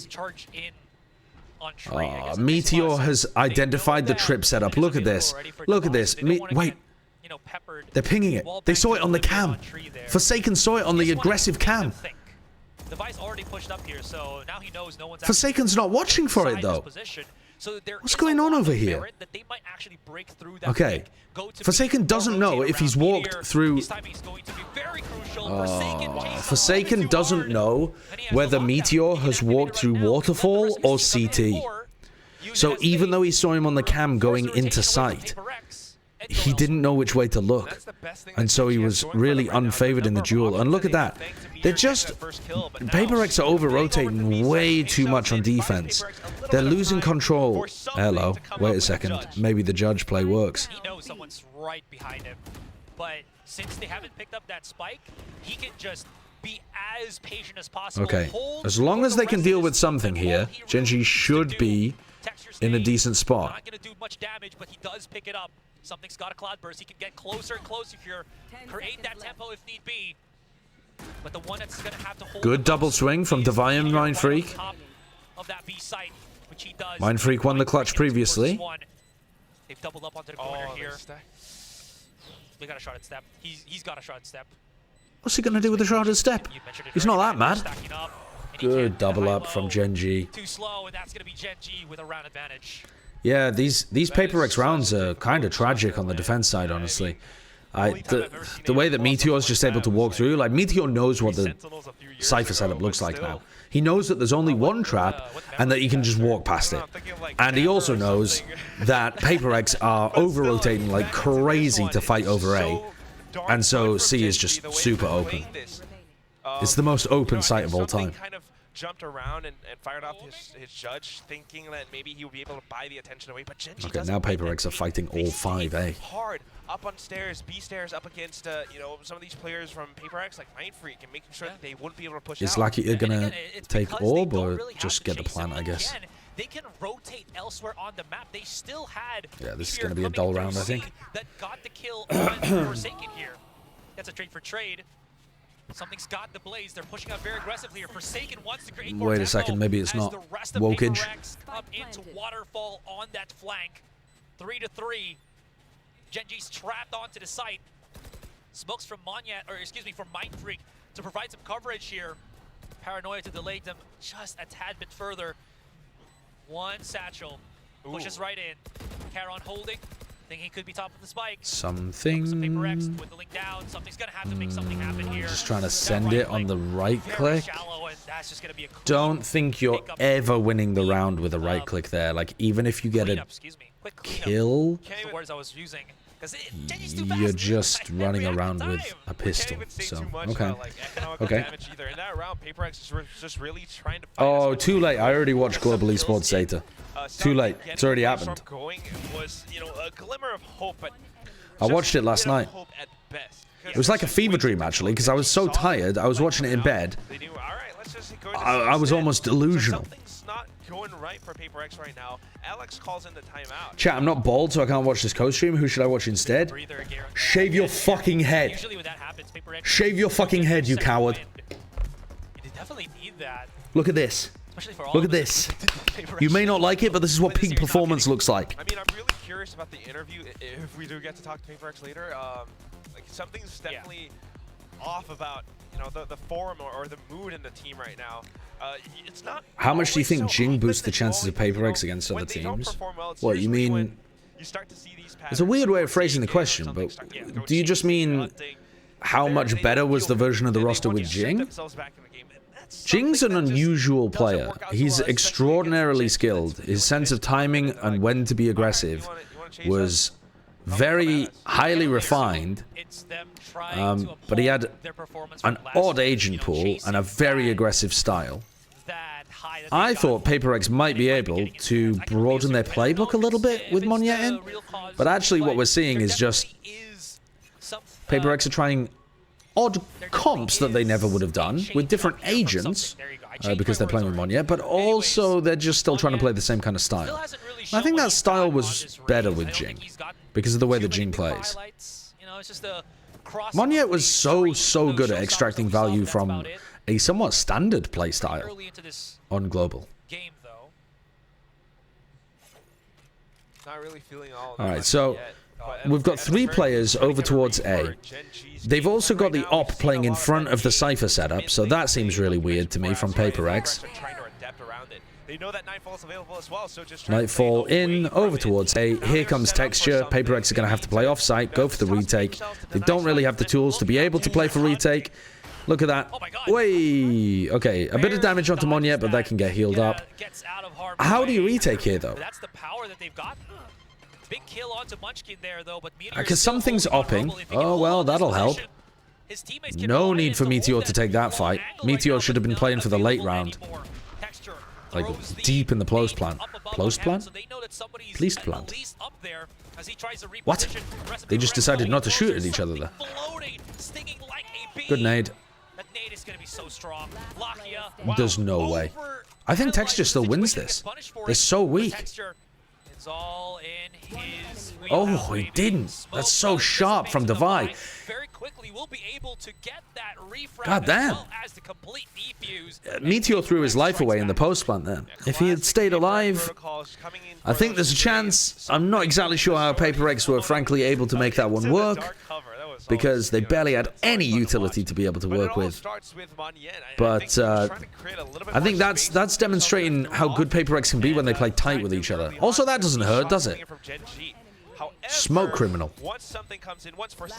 That's a really sharp trade kill. Then we see the PRX fold. The PRX that we're all familiar with. We need more of that, though. I mean, how are you feeling about the Initiator meta right now? It seems like it's in a pretty good spot. I'm surprised so many people are playing Solo Sky. Doesn't seem great to me.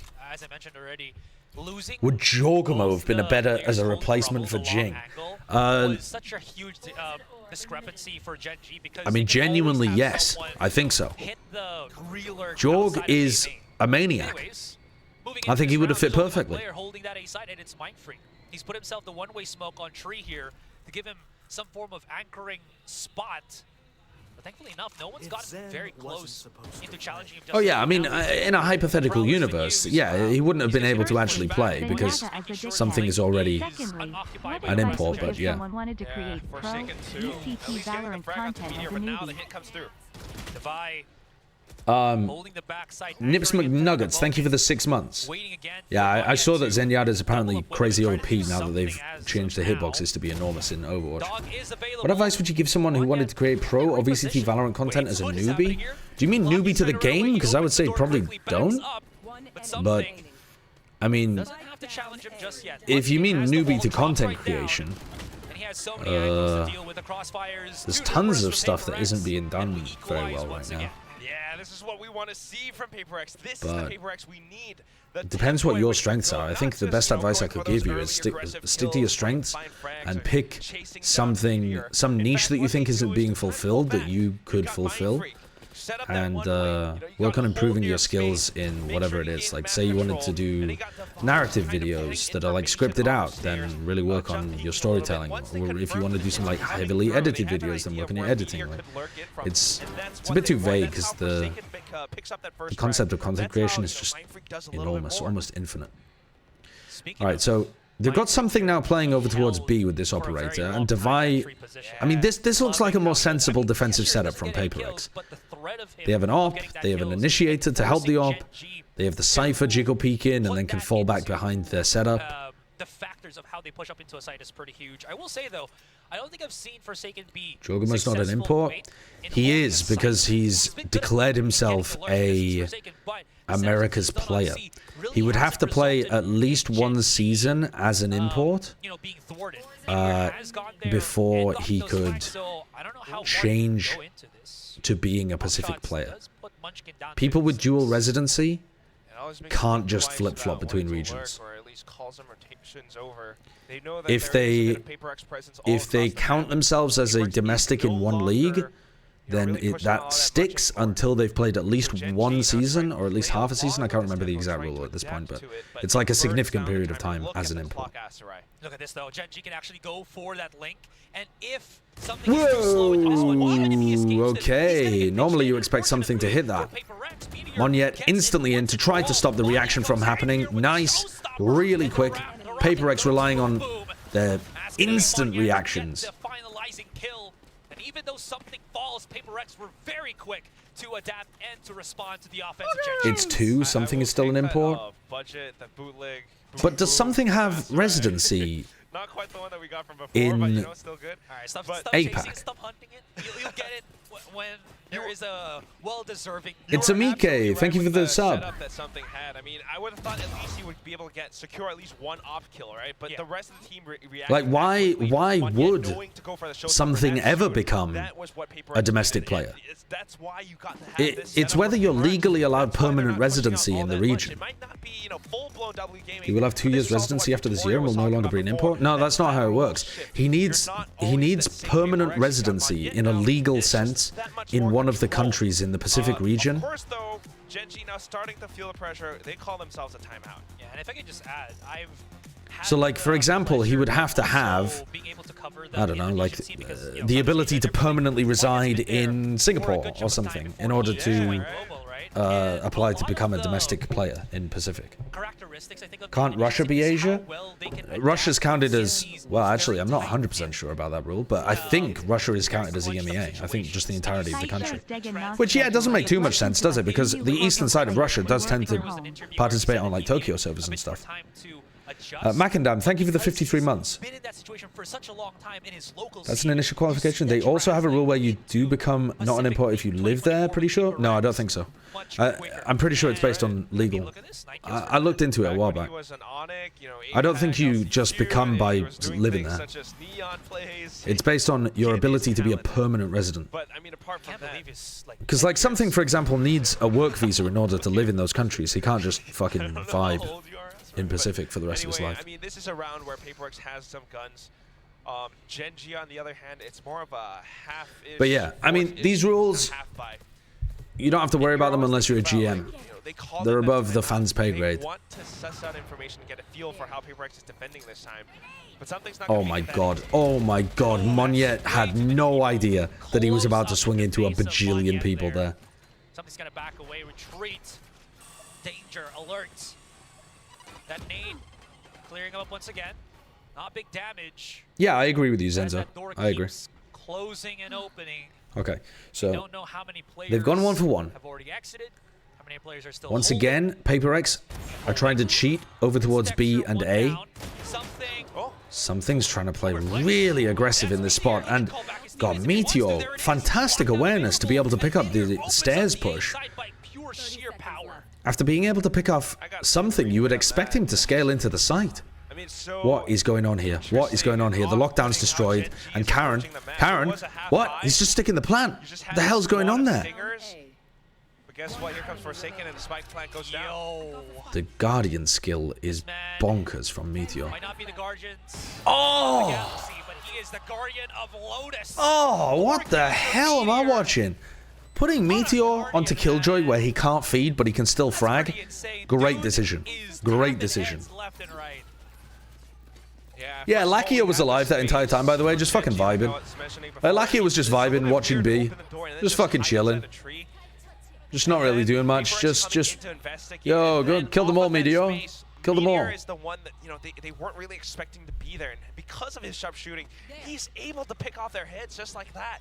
Something wasn't quite able to deal with him, and that's something that I definitely did not expect. I want to see something. So Paper X have been doing a lot of cheating towards B and A, leaving C totally open, just defended by the Killjoy, the Cypher utility. Abilities that can really flush you out as Gen.G punished it in a couple of rounds, but most of what they're doing is just slowly applying pressure and waiting for one of the Paper X players to make a mistake. Smokes, paranoia.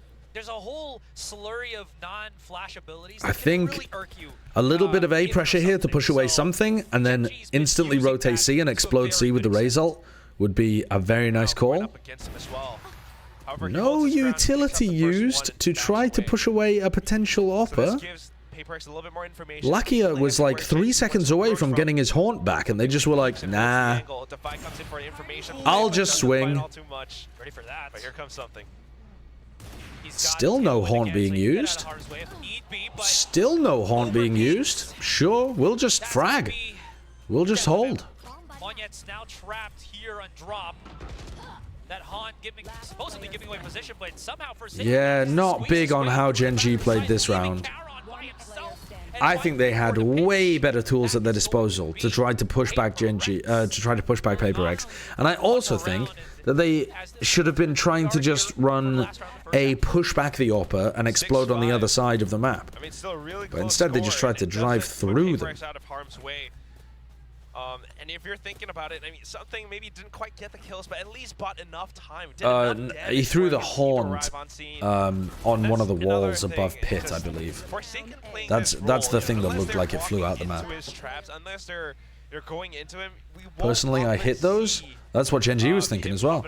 They just came off the back of Meteor banging people out, and they were like, nah, I'll just kill them all.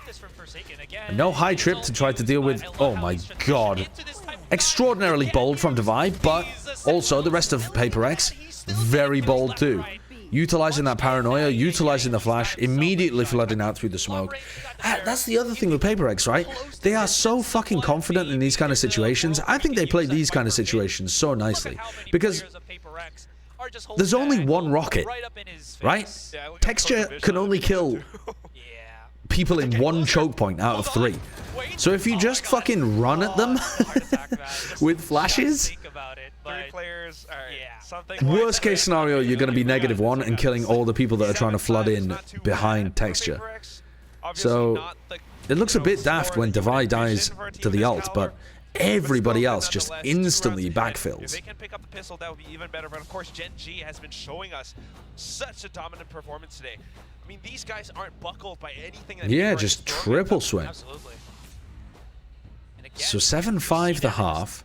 It feels like I can't really say I don't really like the way that either team were playing particularly. Because it's the whole team. You know, it's how well they're able to play off. There were some big moments from individuals, but I don't think either team's looking anywhere near as good as T1 on this map so far. I will say, I mean, like, if not for that, you know, previous map we might have seen Texture popping off like crazy. But let's see Paper X on the attack side. I think it's going to be really tough for Gen.G to hold on to C control against the Jet Rays. There's so many different ways that the double dive can path in onto C. The reflection on your head makes you look like a light bulb. It's not a reflection, mate. My brain's working so hard, I'm actually exuding light. It's Hawking radiation. And they call it that because I'm as smart as Stephen Hawking. And boy, oh boy, he's 13-9-3 here coming into this second half. Okay, so 4 players from Gen.G ready to fight over A control at the start of this round. Do you think Paper X back off? Oh, for fuck's sake. Dude, these headphones, when I take them off for a moment, they pause the bloody thing that I'm watching.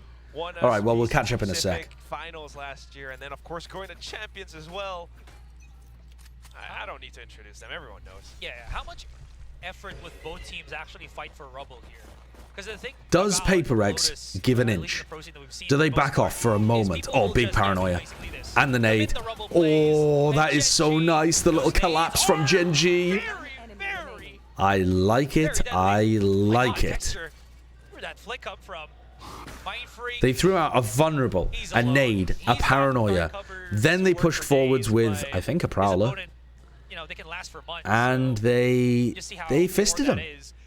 4 versus 1. He's repositioning around the corner here. One fist, 5 holds. I wonder if there's a world where Meteor tries to stab Mind Freak here if he over pushes or doesn't even check the corner. But no. Play it safe. Current teams now. And by 5 holes, what I mean is the 2 nostrils, the mouth, and the 2 ears. And the fist hit them in the face. That's what I was referring to. They know the setups. And I do kind of have a feeling that this is something that Gen.G had prepared. Studying game tape that's nice. Before, knowing that this is definitely something that we want to go for, right? This rubble control, it's so useful, gives you legs to have that option towards A or mid link if you want to, set up split pushes. They want to deny that. And that one nade from Texture, not to mention Lakia and Texture pushing in together, just... So now more of a standard setup from Gen.G, just a control play for rebel control, rather than a trap setup. PRX are going to flood towards B, open things up, see if they could catch anybody that was playing aggressive towards C. Here comes a little bit of a dive, trying to coordinate together with the double jumping classic. There's a nice little duo play set up between the 2 duelists. And instantly Monier goes for the feed. Devi though trades. Not winnable for something. Not winnable. It's not winnable. Guys, we're going to turn the stream off right now because this isn't winnable. No. No. But wait, does that angle actually work? No. It's very risk, so he has to try to do something here. Oh my god. Oh, he even got the he was about 30 milliseconds away from hitting that shot. Oh. Something overdoing it, going back. Holy. It was for the information, but he kind of overheated in that situation too. Really close. I mean, at least had the right idea to tailwind out of that hairy situation and to play for time a little bit, trying to distract Munchkin. But, I mean, Lakia. As soon as Lakia goes in, though, just knowing to crouch and to keep his head tucked under. Something picks up an outlaw. Lakia's not always like every single player on Gen.G is one shot. In some situations, knows exactly what to do, has enough experience. Yeah. He's got a good head on his shoulders for sure. Something challenging here. Nah, I'd miss those. It's tagged up. Me too, something. Me too. Correct me if I'm wrong. We casted Lakia last year, right, on Ascension Pacific. Yeah. Where he was on Kia. Damwon Kia. Did not really get an opportunity to really showcase what he's got there, but the Gen.G here. So they're throwing this smoke from Mind Freak over towards C, thinking that they're blocking the turret, but they're not. Because Meteor's put the turret in the new spot on C, where you can play it in the opposite corner.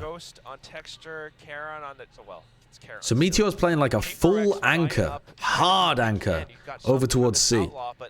Which is a lot of pressure if they end up diving on him with both duelists, but they kind of relinquish A, which means it's going to be a tough. It also requires Gen.G to be playing B fairly heavily, which is why A is so weak. Because they can't just leave B with a single alarm bot.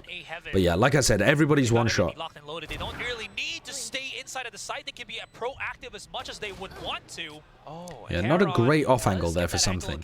The person contesting him always sees him earlier. But he was just trying to mix up what angles he was playing on. Onion, thank you for the 28 months. Barrel peeking out. But Probably that, is. Again, yeah, it's just Karen still. And you know, it's that nerd talk about line of sight. You get closer into a corner. You can see your opponent faster than they do. We're not going to get deep into that. 34 degrees here in the corner of the wall. CLDR, guys. The closer you are to a wall when you peek a corner, the worse it is for you. The farther you are from a wall when you peek a corner, the better it is for you. Thank you, George Bush, 420 Epic. But yeah, still, a round picked up by PRX. You sound like a serious bloke, someone I should respect the opinion of. But Gen.G has definitely caught up, winning out that pistol in the subsequent round after that. Oh yeah, I was behind though, wasn't I? Because my headphones fucking paused the stream. Don't worry, we'll catch back up. There we go. The game really starts to rev up. Now we can watch the timeout, perfectly synced with the main broadcast. What a quality of life improvement. Did we come into this day thinking that it would be this? Well done, chat. between PRX. Happy Mister, thank you for the 42 months. Yeah, sure. How many of us voted for, predicted PRX would win? All of us except for William. Except for William. Truly is the will I am. Will he? Or will he not? Hello, player Solver. Hello, hello. Do you prefer the Cypher or the Killjoy with the map changes? I'm not sure. I haven't watched enough of the Pro Lotus stuff yet. I think there might even be an argument for running Chamber here. Or possibly Chamber plus something else. But in my ranked games, I've been enjoying running Cypher more. And part of the reason for that is that it feels quite uncomfortable playing Killjoy, because if you put your alarm bot down on B and then you try to put your turret down on C, you're not able to hard anchor from the back of the site. They've made anchoring from back sight on C really nice now. I mean, super good. But the problem is you can't actually do that as Killjoy while still keeping an alarm bot or a turret active on B. So that feels pretty shite. And for that reason, I've started playing more Cypher on this map. But I'm not sure what the pro teams are going to do. Because also, running Killjoy on A with this kind of setup that Meteor's currently got is also super good. And then you can have your, like, yeah, I mean, like Munchkin's got the Viper kind of hard anchor, or you can run Duelists and an Omen playing aggressive towards Mound. Black here. He just opens the door and picks up 2. The door opens so quickly that you can't really sometimes react to. I think, though, that PRX have still got plenty of chances of winning this round. Partly because of the Raze ult, and partly because if something pops knives, I've seen miracles happen. I do like this because, again, you don't want to play the closest I've been to giving up on atheism. Munch is going to be first on the pedestal. Here we go. Munchkin. Here goes for the swing. And he's dead. And now, rifle in hand. Oh, Monier doesn't find anything with the ult, though. But yeah, something's kind of farming. He's just trying to catch them on the transition in. He knows they're going to try and follow up on Lucky's ult. Who's going to follow up on the Forsaken swing? All right, Monier over the top with the fucking shorty. Okay, all right. Nicely done by PRX, yeah. That's going to be the 97 for PRX here. Yeah, great solve on the C side. Not like something has skipped a beat. Certainly hasn't. Utility Divide with a guiding light as well, and just pushes Munchkin away enough for something to get into position to do things like this. I mean, he was really a lot more calm. Yeah, I can't do the funny circles on the stream right now because I haven't got it set up. I mean, I could. It'd take me literally 20 seconds, but I don't want to do that. Much more easy for PRX to defend post-plant. Yeah, but again, Gen.G showing the same thing that they Meteor. brought up here from that Freeze map, which there are so many threats on different off angles here. Look at this. Here comes Meteor. Oh, he doesn't go for the pick. I really thought Meteor was going to try and contest that with his Marshall. There's another big shot. And now the ult. Oh, the outplay. Oh, the fucking TikTok outplay coming out from Mindfreak. Dude, these shots are absurd. 2 huge Sheriff shots. And then Marshall's to the body. Something's going weird with these eco rounds, man. There are so many eco rounds being won. The eco round win rate globally must be the highest it's been in all time. I don't know. It feels outrageous. Once again, starting to get their own. It feels so high.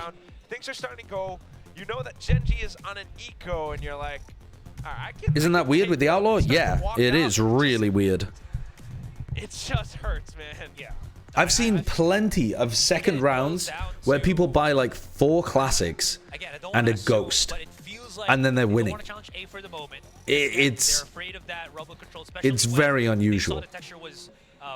Nearing his showstopper, so they wanted to try to go for BRC. Again, the adaptability of that is very quick. You can rotate either way because you have control of the door, but they somehow get pinched in transition of that, and we see... Yeah, I mean, I think the utility usage is the thing. I think that the util usage to be able to isolate individuals that have a rifle or a, you know, bulldog or something, and then the teams are able to snowball that one pick into many picks. But it's not just that, because also you're seeing people hit like crazy shots with sheriffs or I swear the Loud players were just banging people out with classics too. I don't know. I would have to look at the rounds more, but it certainly feels like an anomaly. You've gotten noted back on Forsaken. Something on that op again.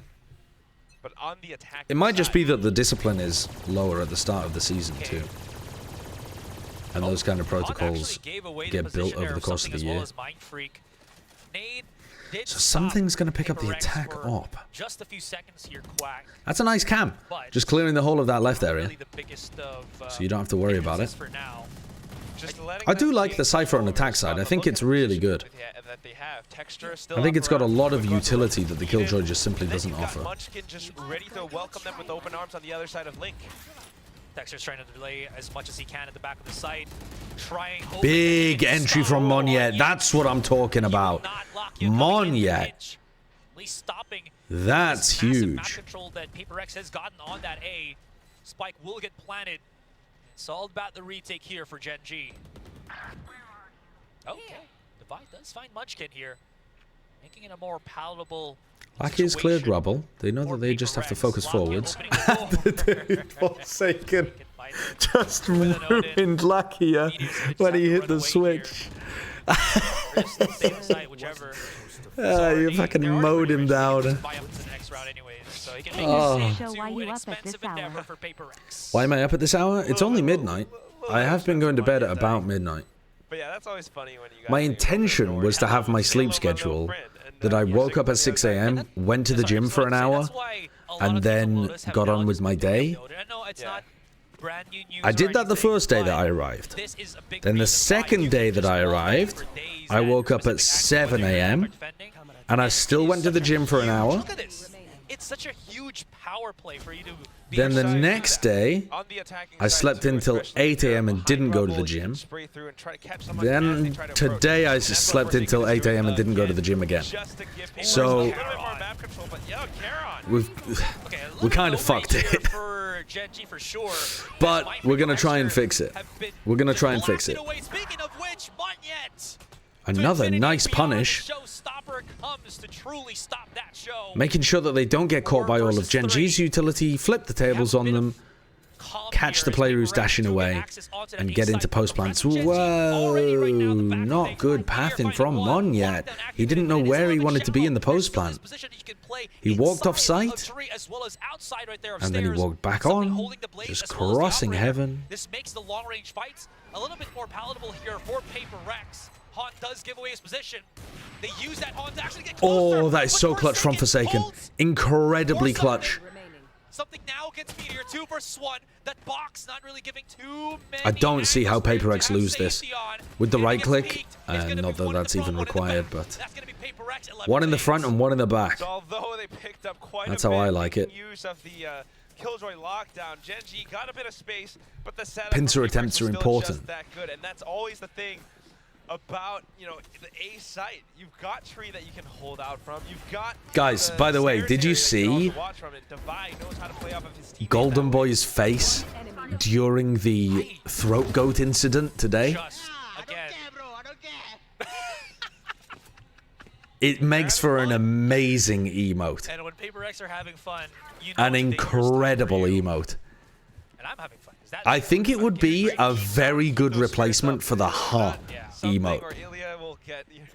If anyone has a link to the image, I saw somebody posted it as a comment on Reddit. You know, open the door, get tripped up, see what happens. He tweeted it? Oh, it's so good. If someone can add that as like a better Twitch TV or 7TV emote or something, that'd be so good. Into the opposition right now, but Devi realizes that he has to come pinch in for his teammates. Oh my god. Again, what a play.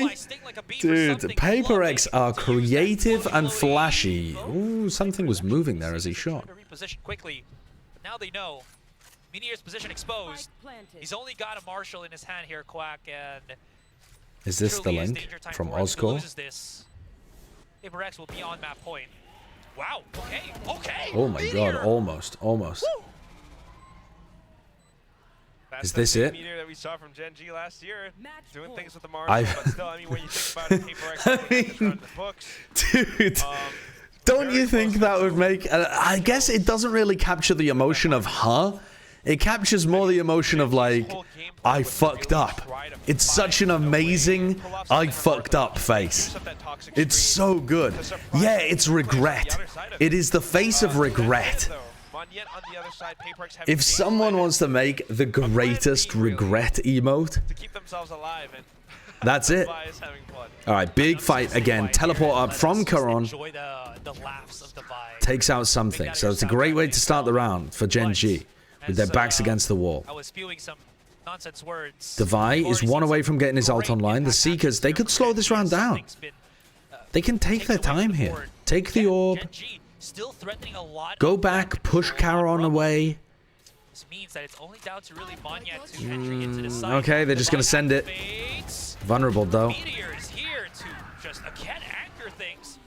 It's really difficult to get in onto C when the Viper and the Killjoy are there anchoring. It's so difficult. I think PRX should have slowed that one down and tried to use the Seekers after pushing Karon away and drawing some rotates to A. Really just makes it difficult for them to gain any way too much. There's so much delaying that the rest of the PRX members on the other side, if they go into this, it's not. Can you imagine how dangerous PRX would be if they seriously added some slower pace to their game? They do occasionally pull it out, usually at the international tournaments, but they could be so deadly by mixing their pace up a bit more in matches like this. For Gen.G.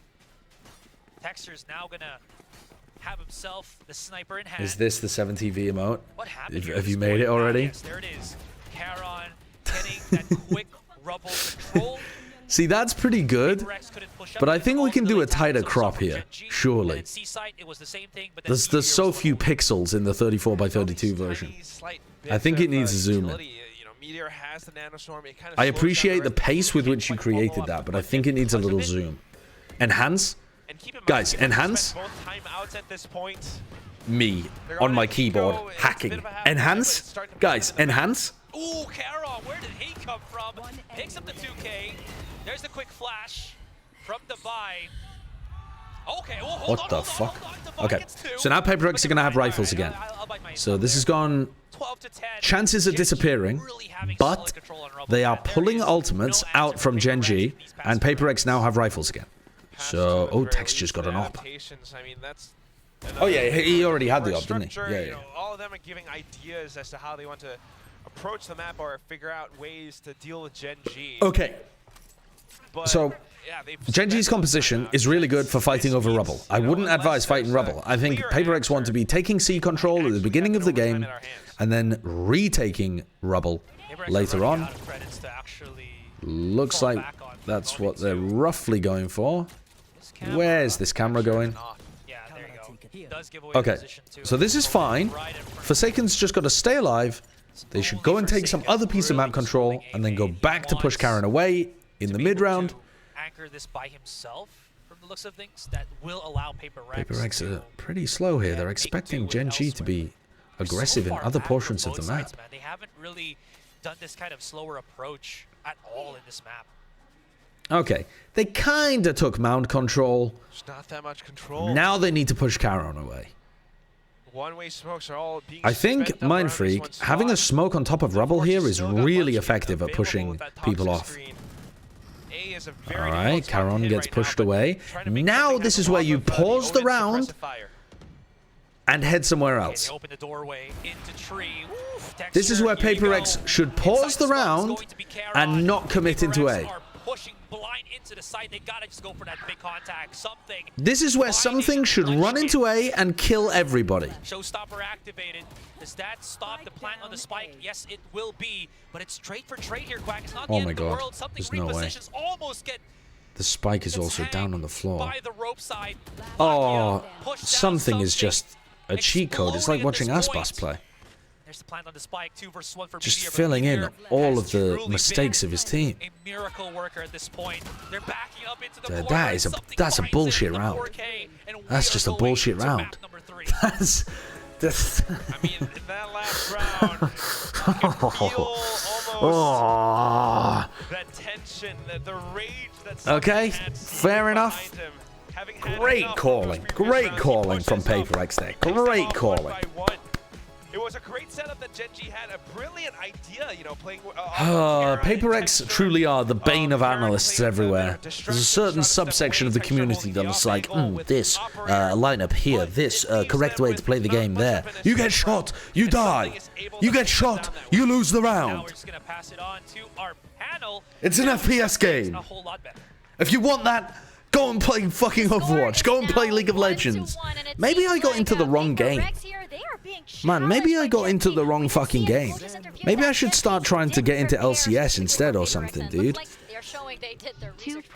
I'm losing my mind watching this. This is a much better effort from the side of PRX. I mean, you can see 14 first kills there for the side of Gen.G, only able to get those 10-round wins. It's another 13-10 scoreline, and now we go to map number 3. So we're going to get a nice little zoom in here on those kind of rounds. To see how they are Yeah, it's just an out skill factor. Something genuinely just ran around and killed everybody to get them over the line towards the end there. I don't think either of these teams looked as good as T1. Yeah, I mean, any of these, there was I don't really like the way that PRX played it. And I think that Gen.G could certainly optimize their play a little more heavily, especially on the attack side, actually. Either the pistol or the anti-eco consistently throughout the series. If it wasn't for that, this would actually be a much wider score gap. Yeah, very true. I think that's a weakness that absolutely needs to be shored up. I'm sure Alex has written many a page worth of notes in regards to that one, because I mean, we did see the force buy at one point as well from Gen.G that also caught them off guard. So they need to be better prepared for things like that. Microsoft Excel? Yeah, maybe I should look into the Microsoft Excel. Wait, what the hell are these? Sorry, let me have a. People are pinging me late at night. What's going on here? RJ atting me in the Genshin Honkai channel in my Discord. Constantly spam it so they can keep creeping up. So it's not just the double controllers, but it's the fact that they are not only clearing angles, but making so much noise that you have to respect the Odin. You just keep backing up, and a couple of those rounds they basically took over all the way right up to E site simply through Odin spams. You know what? I think that, like, okay, PRX did win this Dude, map, but people in the Genshin Honkai channel in my Discord talking about James Dean. Someone doesn't know who he is. They get described as America's Princess Diana. Someone else says, who the fuck is Princess Diana? So you know BTS Jungkook? Princess Diana is his previous incarnation? What the fuck is going on in here? Dude, there is a reason that I don't look in this channel. There's a very good reason I don't look in this channel. And it's because I don't understand what's happening in there.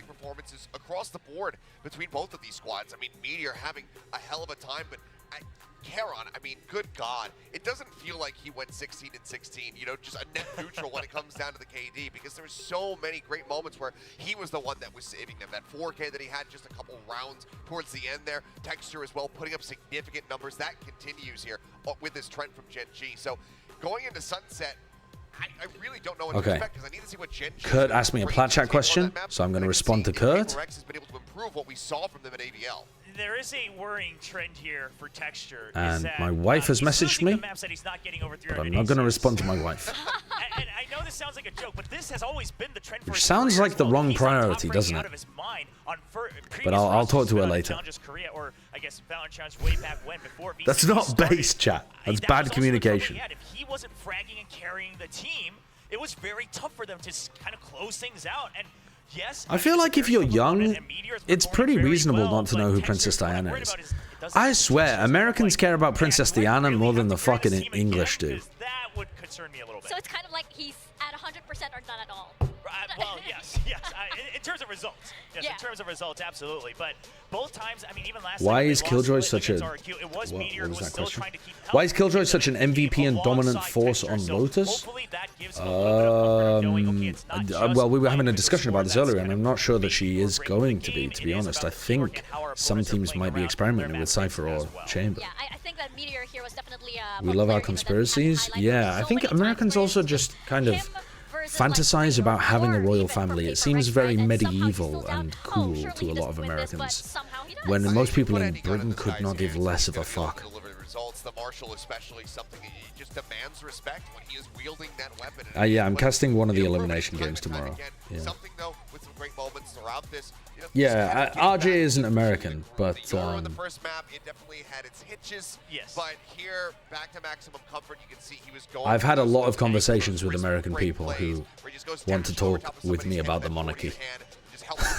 And I like that you're seeing that. And I have nothing to offer in those conversations. To remind us of what we saw last year when he got that MVP in VCT Pacific. But again, it's not as consistent as we're used to seeing throughout the 2023 season. That's the thing, you know, you see the adjustments come in. Are we good now? Let's have a look at this. There, right? Taking over the reins of the South Americans, even more in older generations, adore Princess Diana? Sometimes, really? You know, the coordination isn't quite there, but towards the end, towards the later half of that map, I do feel like, okay, they were in this sync, is worse.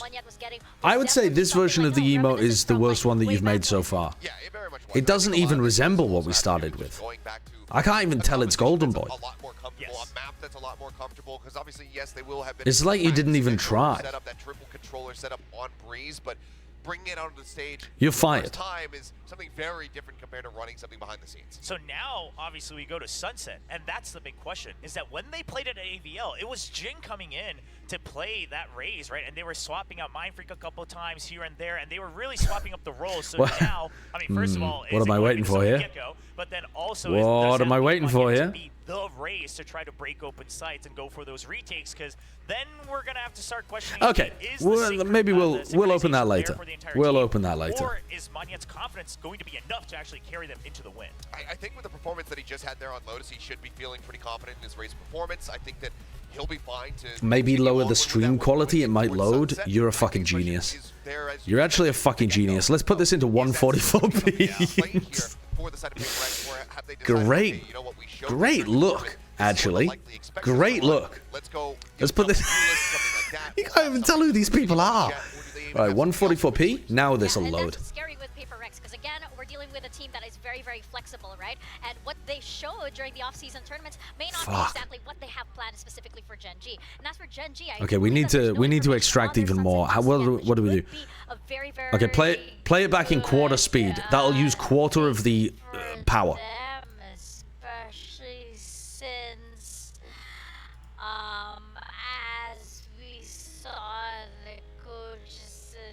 Maybe I'm doing it wrong. Maybe I need to play it at higher speeds in order to access more of the internet connection. And I do think that, you know, for Gen.G, they're riding on a lot of momentum right now. Yes, they did lose that previous map, but it didn't feel like, you know, that was a very close scoreline. It's been 13-10 for both maps so far. Yes, so I think the biggest thing for Gen.G is obviously, it's not necessarily that you're getting like run over through firepower. Yeah. They've been having a lot of pride about, we know that we're very strong mechanically, we know we can fight back individually. Okay, they've proven that time and time again so far in both matches, and especially if you are keeping up with PRX here in Pacific in that regard, that is very good news. Now, when it comes to Sunset, sure, there's not much to go off of, but they turn your camera and stream quality down as well. Ah, fuck, was that the problem? Shit. Okay. All right. Jesus. I'll give it a try. I'll give it a try. I'll give it a try. At these map highlights that we have, right? You know, you see these rounds come down to very individual performances here, and you know, we'll turn down the single out Caron, who was just so amazing, and Achilles, we're pointing out how, like, you know, this kid, he's definitely making his mark. He's so consistent as well. Yeah, he really is.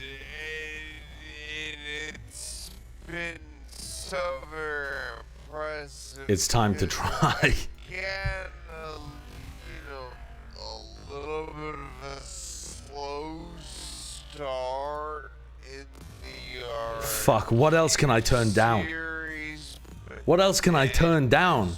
What other quality can we turn down? This time he started at 11.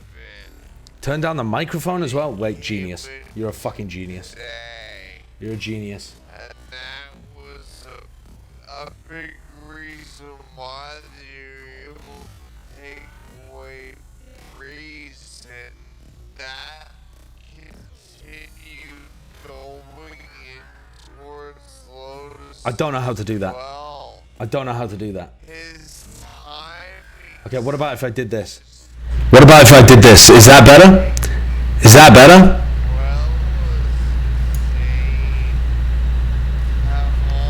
Is that better? Perfect. Okay, let's try it. I can't believe that didn't work. I genuinely can't believe that didn't work.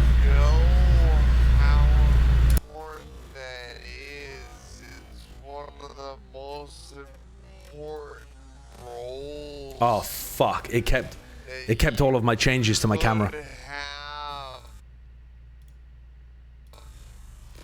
You know, a star player in for. It kept all of my changes to my camera. Of Gen.G might not be able to blot out completely. Wait, what the fuck is going on here? Oh my god, we're in the game already. Jesus Christ. The Vi was almost taken down, but the separation though does allow them to get the pickup onto Munchkin. Now, the rest of PRX is going to be holding back the site. Ooh, mind freak. Oh! Gen.G not in a comfortable spot, and they're just going to have to try to wiggle. The flood into back site is working pretty well. Meteor's so weak. He's not going to be able to win this. I mean, these players are so weak. One bullet on anyone gets the kill. Alright, let's have a look at these compositions. So we've got a no duelist composition coming out from PRX, but a very different version of the no duelist comp. They're still playing double smokes, but then they're adding in a sage to it instead of like a chamber, compared to the way the crew was playing things. And then Gen.G are running a more standard version, except the solo Sky is also still a bit weird to me. And that's the PRX that we see. At least for these next couple of rounds, before Gen.G gets those rifles, the Sage Wall is going to be somewhat harder to break down, so there should be a lot more safer position for PRX to drop it in. Don't worry about that angle for a good chunk of the round and just be safe. Anyways, Forsaken, Outlaw, Contact, success. Actually, very successful. 3 kills for the price of 2 bullets. Yo. Very, very good start here for Forsaken. That's, what, 300% success rate? No, that's terrible math. What the fuck have I... Dude, I don't know how to fix my camera, man. I don't know how to fix my camera. Because we have phones that have calculators, and you can check it. Good save, good save. That said, yes, I mean, we do have calculators. We have, you know, the credit score being, calculated for us. Forsaken getting a lot of those frags, and it's immediately... That is not back to normal, is it? That's nowhere near back to normal. Also, towards the last kill, on towards Karen, they kind of knew that this would be where Gen.G... That's horrendous. It's just a good check. What have I done? Nonetheless. So, interestingly enough, we're wait. We're there. And a Sage Wall that boosts them up. That's what the Outlaw and the I think we're there. Sage is for. I think that's close enough. It doesn't look good, but it's close enough. I look like a corpse. What have I done? Byproduct of just blocking off a certain pathway that Gen.G will have to break or wait for it to break. Which, as you can see, forces Gen.G to be a whole lot more respectful of just, pushing up into these certain positions. Default. Meteor. Boot spotted. Yeah, they don't want to oh my god, their there's a default button.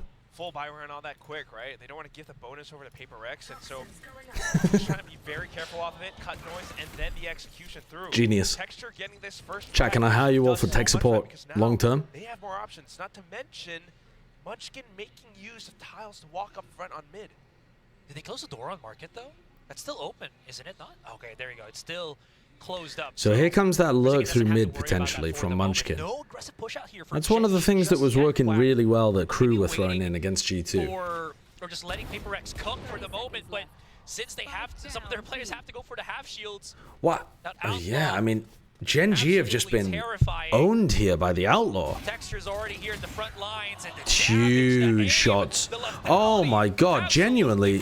What is going on? Forsaken's about to ace. So many weapons. This man is an absolute Inspector Gadget. Something's only just got the rotate in. Can't reload. Oh, man. He's waiting for his teammate, though. He's waiting for something. Go, little wingman, go. Dude, what? Oh, no, the stun. That's Wait, he actually loses. He does not, Charon. There's no way the Forsaken kills 4, and then they can't win the 2v1 after Charon is fighting Wingman. Charon is fighting Wingman like he's fighting his fucking demons, and they couldn't get the kill on him. Just trying to play carefully around mid as well. What? How's he managed that? How have they all managed that? What is going on here? Okay, but now Forsaken's bought the Outlaw again, knowing that 4 of them have light armor. So there are still 4 Gen.G players who are one-shot. Well, now there's 3, because Texture's already dead. Look at this ult. Look at this ult. Into spawn. Lackey has killed Forsaken, who was watching mid. Oh. And something just re-cleared spawn at the same time. Here comes Devi, up on top of here, really unexpected angle. But Lakia manages to trade. Will get some damage in, but Meteor somehow manages to get that backside control already, opens it up. Will not have the North up for a moment at least. Paranoia with the Dizzy. Nice. Oh, they're playing with the Thrash. Well, you have no oh. Something stole the kill. Monyet wanted to knife him. To the Blades, to Thunder Gaming, even though it is PRX. Hey, we're not in Tondo. True, we are in Sunset. So now they can buy the Outlaw again. LA, thank you. Feels like PRX But you gotta admire are maybe the only team really trying to prioritize Outlaw usage. My kill, yeah. He's off for that 4th quad, right? And also one more point after having. Here it comes again. Forsaken again buying the Outlaw. You know, playing off of that Dizzy, they managed to pick up those kills as Gen.G tried to make a play through. How are PRX looking? Adapting around it, getting a lot of good information. They had some interesting ideas on Breeze, but the coordination wasn't really there. It felt that this is I didn't really like the way that they played Lotus, but they skilled their way through it. And it's pretty tough to tell so far on this map, because they're just kind of sniping everybody. Like, there's just been so many Outlaw kills onto Gen.G. It's almost been like a different version of Valorant. Doesn't allow him to push outside of market cleanly, but yikes. Is he gonna get thrashed in here? Actually into Devi's going for the same play in basically every round, where he puts down this wall that blocks the push into market, and then he hops on top of that newsstand.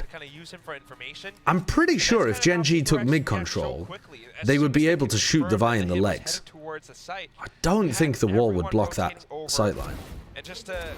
Alright, so, I mean, huge amounts of Outlaw kills, obviously, because that was against an eco as well. But he could keep the Outlaw again, couldn't he? What's the economy look like? It's hard for us to tell from here. I'm not like Sliggy, I'm not keeping track of it in my head. What are your thoughts on PRX's comp? I think no duelist comps can work on this map. But I would expect them to play quite slowly on the attack side. And if there's one team that I don't think is going to play slowly on the attack side, it's PRX. So I don't know what the hell they're going to do once the sides flip. Forsaken is ready for them. And another a double up to this is he's not the only one playing. It's him. Right behind him has been something, right? So if he misses, something immediately throws out the Dizzy at a high enough angle. It flashes the rest of Gen.G. They back away, allows Forsaken or something to reset the fight and put themselves in a position. I am becoming a Charon believer, though. That's actually such. Did you like Kesnick Chamber? I don't think he needed to be on Chamber for him to do what he was doing. But yeah, I did quite like it. I think he demonstrated an extremely good understanding of defensive setups with the way that he was looking on attack side. On all 3 of the maps, actually, but including when he played Chamber on Sunset. Right now, Gen.G has caught the timeout, so and he's such a difficult player to bully that Chamber works really well for him on defense because he'll just stay on lines forever, giving his team good info. Just to get into A main. They haven't even pushed yet on Look at how aggressive PRX are down mid. Triple pushing down mid. Just leaving B. Totally open. How many players are already here on tiles? Gambling that their read is correct, and all of Gen.G are set up. Wow, Munchkin might just get the goated play here. Here comes Munchkin. Mind Freak reacted. Something wide swung. And Munchkin still gets 2. Or Divide. Dude, this is what, how do they get away with stuff like that? It's only Texture left alive. He pops the ult. He's surely going to win the round. Oh. So close. So close. But they got themselves out of a tight situation courtesy of the man, the myth, the Texture. Made the round expensive, but yeah, Texture. What a way. By the way, you got the Pacific Preds wrong, so no 15 gifted for you, Mr. Egg. Yeah, I did. It was Talon that messed me up. My Preds have generally been pretty good so far, though. I'm still good. I'm still perfect in Americas. That said, though, I mean, PRX, what a good way to push down tiles. I love the what a cackle. Outlaw, no shield for Forsaken. Glass cannon outlaw. No contact just yet, though. No, they're really pressing up into this. They're not slowing down. 3 players, 1 shot to it. So it is a full commitment right now for Gen.G. They want to get a quick start onto this post plant from the looks of things. They want to position for that, for the goods of this. I think they should be able to get off quite nice post plant retake util here with Dizzy, Flash, Paranoia. Look at this push up though from Lakia. Lakia doesn't have anyone to play off though. Oh no. Oh no. Oh god. Oh shit. Fuck. Oh, little bro is in there. He's just, oh god. Wingman just clapped butt cheeks in the smoke. Texture's not winning that. Texture's just so far. Even if he can win some of the fights here, he's just way far from stopping something from. After Lakia's flash catches nobody, he's gotta bail there. I don't even like the play at the beginning at all, but certainly when the flash doesn't catch. I mean, the Outlaw being fired off, but then everyone else just coming in just as quick. And you're talking about Texture, but PRX, the movement that they got, I mean, Monyet, maybe just a little I think PRX are playing much tighter together than they were on map 1. And I think that's leading to significantly higher success, even with similar decision making. And also Gen.G are doing their own, you know, bits of tossing, like Lakia's play there in the post plant. Devi going for another wall boost over the smoke at the top of mid. Try to play things slow and careful. They don't have all too much. You've got Texture on the Guardian, so you want to make the most of what you have. Back towards A. You can see that PRX are changing things up again. You've got control over B shops, B main, and you don't see anything. High-low setup here should be devastating, I think. About to happen. That is why Devi as well as Monyet are playing that far back on A site. And again, if this is a full commitment of like majority of the players of Gen.G, if they push out through elbow like this. Okay. Okay, I don't think Monyet needs to be fighting this over and over and over, because his positioning is just so limited when he's on top of that box. He's trying to swing off device contact. Really nice little double play. Yeah, lovely, lovely. Well played by PRX. An utter disaster when PRX comes out to reclaim what was theirs. That's just a yeah, I feel like the coordination between duos looks significantly better than it did on Breeze at this point. They were still cooking some stuff up on Breeze, but like the way that they're seamlessly flowing from this high-low into Devi plays at the back of default, Monyet swings off device contact, just kind of rotating these little setup plays forwards. That was really nice. I mean, just look at the way that PRX are positioned around the map, though. There's no one on A. This was what was confusing me about their Lotus setups as well. They're just gambling sometimes. It's not like they have amazing retake ults. Something's got an op. They're just deciding to take control of the tempo of the round from the defense side and force Gen.G into a certain area of the map. Meteor is lurking. Maybe that's the difference. I think this style of Valorant is inherently so variable. A little bit of manpower away from the rest of Gen.G, so Meteor stays towards the back. The rest of them come back towards the front. Just introduces crazy amounts of variance. But having said that, I mean, the retake setups, even without the ults, I think could go crazy on this map. Monya dies. They hadn't even, you know, they got in before the plant even came down. Meteor is miles away. Are they swinging off this? No, they're just pressing him to die. There was no attempt to use that as bait. There was simply no attempt. Oh, God. Meteor finally coming around behind them.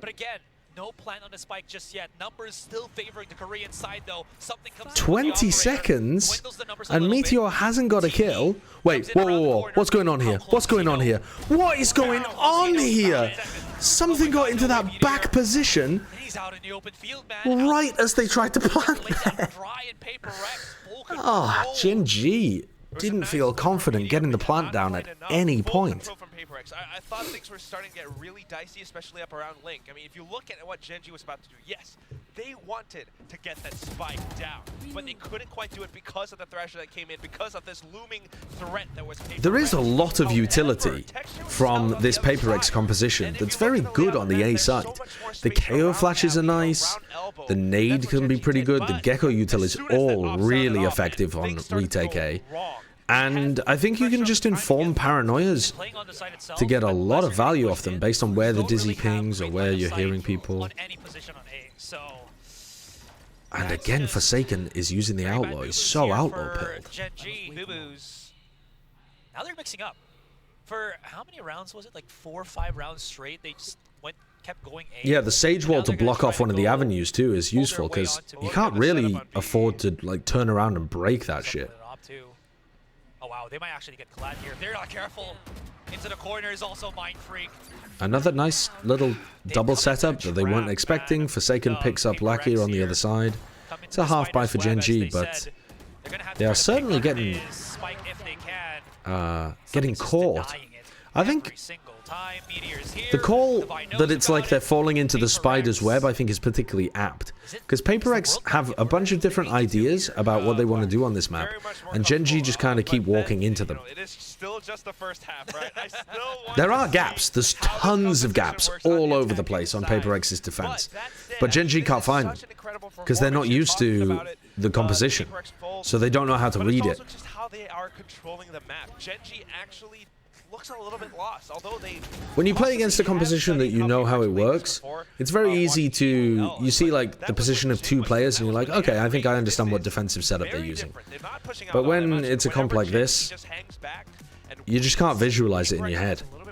It doesn't auto-populate based on your playing experience. You don't have enough data. It is so darn difficult for Gen.G to fight back and wrangle for map control. Absolutely. It does stems to how much more control they have on that defending side. I think they're cooking up some stuff on Sunset. I think this would catch a lot of teams off guard, even if they were good at Sunset. But I think their Lotus and Breeze looked... There were definitely some threats on Breeze on their attack side. I just don't think it was thorough enough. But I could see them winning on Breeze if their players were all just on fire and playing a little tighter to each other. That's not a great win condition for the team, is it? But I actually think that there is some danger to the way that PRX are currently playing this. And if you got caught out by this and you weren't ready for it, there's a lot of different things that you have to worry about. You have to worry about weird little Sage boosts. You have to try and deny the value that Devi's getting with the wall. You have to make sure that you're defaulting properly, but then make sure that you're not running into random stacks from PRX when they just decide, we're going to play 4 players B this round. Oh, dude, Devi, dude. Oh my god. I think he was about to get cancelled by the KO knife anyway there, wasn't he? They're trying to get a react into sight, and they get blocked. Gen.G are trying to find their timings, thinking that, oh, okay, if they're fighting really heavily over here, maybe you have the timing to get in with the Viper Wall. Yeah, they can't get anything off. Akrukis, thanks for the 24 months. Star fraggers, maybe Charon, but I don't know how much this Paranoia can really do. Look at the sight lines that PRX has covered. Something, in case someone pushes up mid, you're gonna get fragged. If you go through market, maybe, but it's a full 5-on-3 retake. Uh-oh. Oh, that's Thank God he didn't run through that. Alright, 9-2, yeah. Really that Gen.G could have Another threat at the start of the round. I mean, Devi had not really been playing that position at all with his wall. Seems like a very high-value position if it doesn't get broken. And they had decent support to make sure that... Look, that knife... I'm pretty sure that knife cancelled Texture's ult anyway. Just so interesting how this composition is actually so good against Gen.G right But I think the reason that Gen.G looks so out of it here is because they don't... They're just struggling to come up with the answers for what to do. That wall actually, you know, throws off Texture a little bit. If it wasn't there, he might have just felt... I think people don't appreciate sometimes how difficult it is to play against some weird shit. Back off to this, though. Last round of the first half, let's just rush into B. Why not? Imagine if you actually didn't pick up the rifle there. That would have been it's so difficult to keep all of the threats in your head. Everybody's blind up until this point, oh my God. They're just coming into this. We'll call this I mean, at this point, though, Gen.G look like they're just sending it. Pushes it up. There it is. PRX are rotating so heavily. Whoa. PRX rotating mega heavy. And Gen.G just tried to walk through a fucking slow into a thrash, into snake bites. Yeah, that was brutal. And everything else along with it. And along with it, some Gen.G members. Unfortunate, but you know, it's just that last round. Yeah, that round was pretty bad from Gen.G, but I think they were trying some stuff previously and just ran into brick walls. What did it say? I wasn't reading it. My BF loves you more than me. No, I think the Sage on Sunset, it actually poses questions for the attacking team, because it just gets outrageous value if you don't break the wall. They're all trying their darndest to give us a good show. Absolutely. But it's definitely not easy right now for Gen.G. You can wall up some choke point and then you just don't even have to worry about an entire half of the map. Although I am wondering about how PRX's and it's quite hard to run fast takes of map control on A if the slows are there too. Foot were trying to run Sage for a while. They're running Sage Breach and it's got some legs. It's probably the best map in the game at the moment to run a Sage on. I still don't know if it's the best pick, but it's not terrible. Subsequent rounds after the pistol too.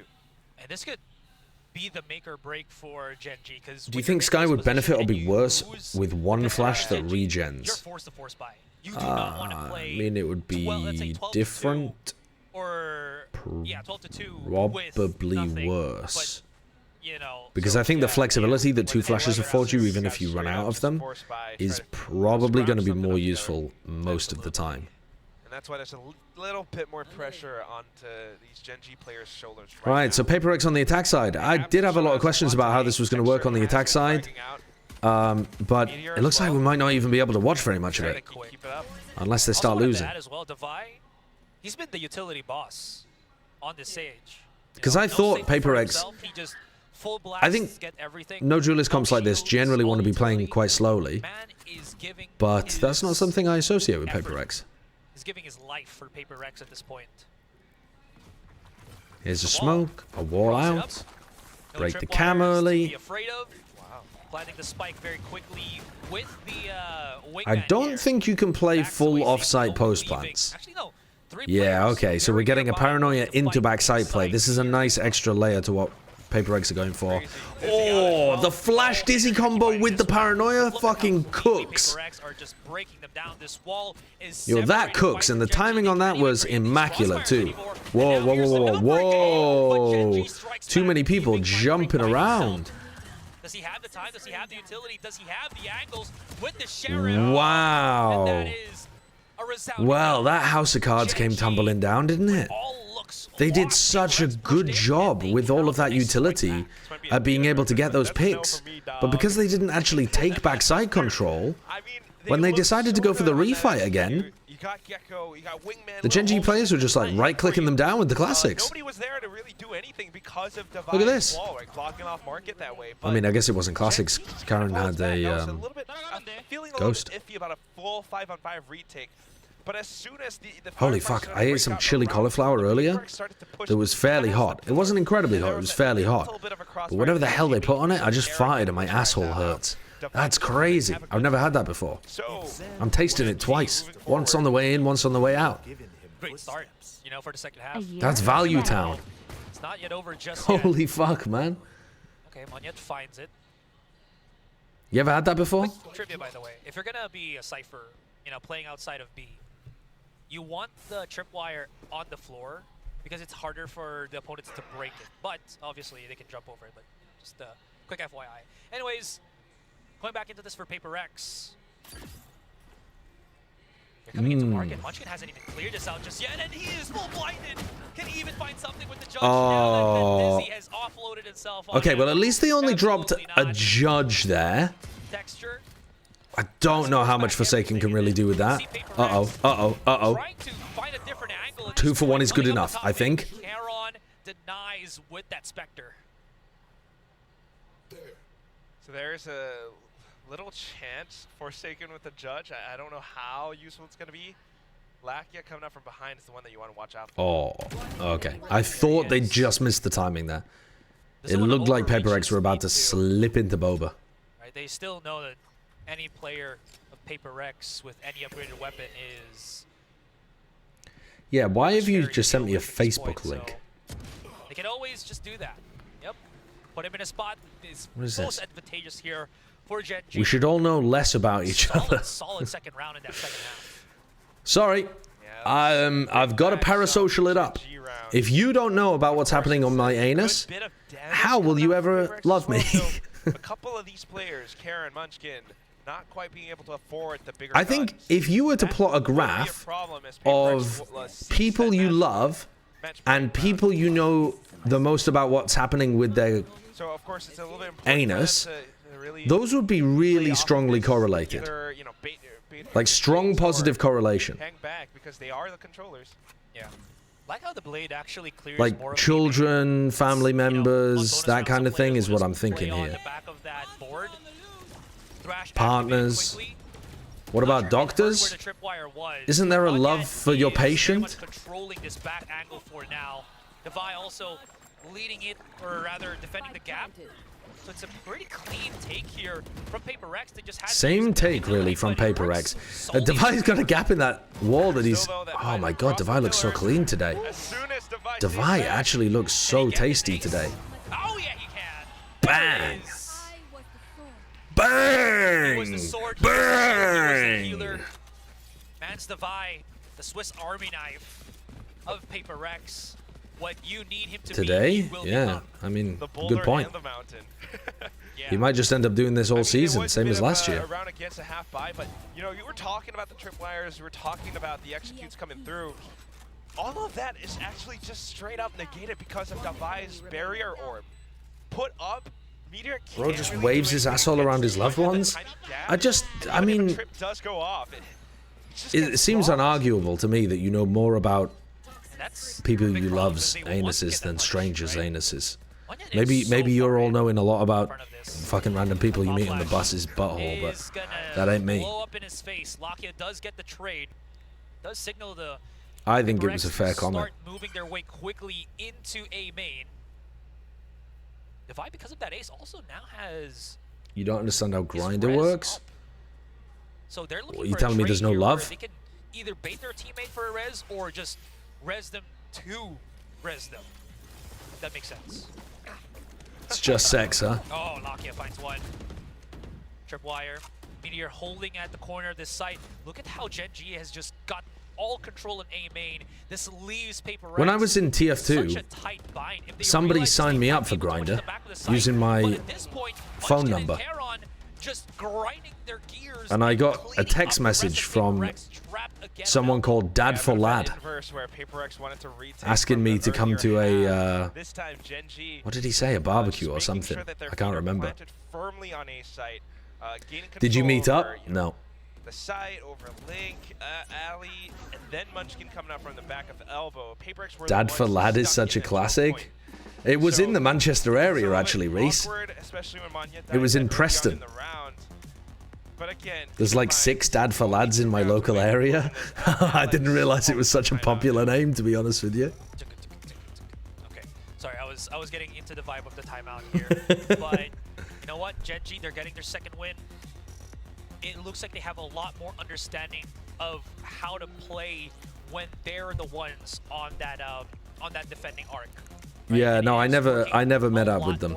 The thing is, I also wanted to add, you know, I don't like the idea of being the lad in that if you look at it, they are committing dynamic. A lot of ability just to go through into the side, which doesn't leave a lot of post-plant abilities here. You know, you're opting into a power dynamic there. Going to be raw aim, but then at that point, Gen.G can match them up, which again works in favor of Gen.G. Happened on the pistol. Exactly. I don't think PRX does that too often. I'm not a dad either. Especially they have the Thrasher and they really want to make that play work. Fair enough. What we haven't really seen too much of is. I would assume that spawning a child is not going to suddenly fill me with a fever for lads. Work out too well. So it's back to another. But I guess I won't know for a while. How do we we'll see. Elbow? How do we break through this main push? Latvia is holding such a tight angle, and of course you've also got Karen, who's possibly going to position himself in an. So we've got the same kind of attacking Viper Ball, which we've seen plenty of teams do. Look at how both teams actually scramble. PRX are taking a little bit of mid control, or at least making it seem like they're over towards mid. It looks like they're going to go back and try to challenge Karen. Wow, that paranoia is nice. That's a good one.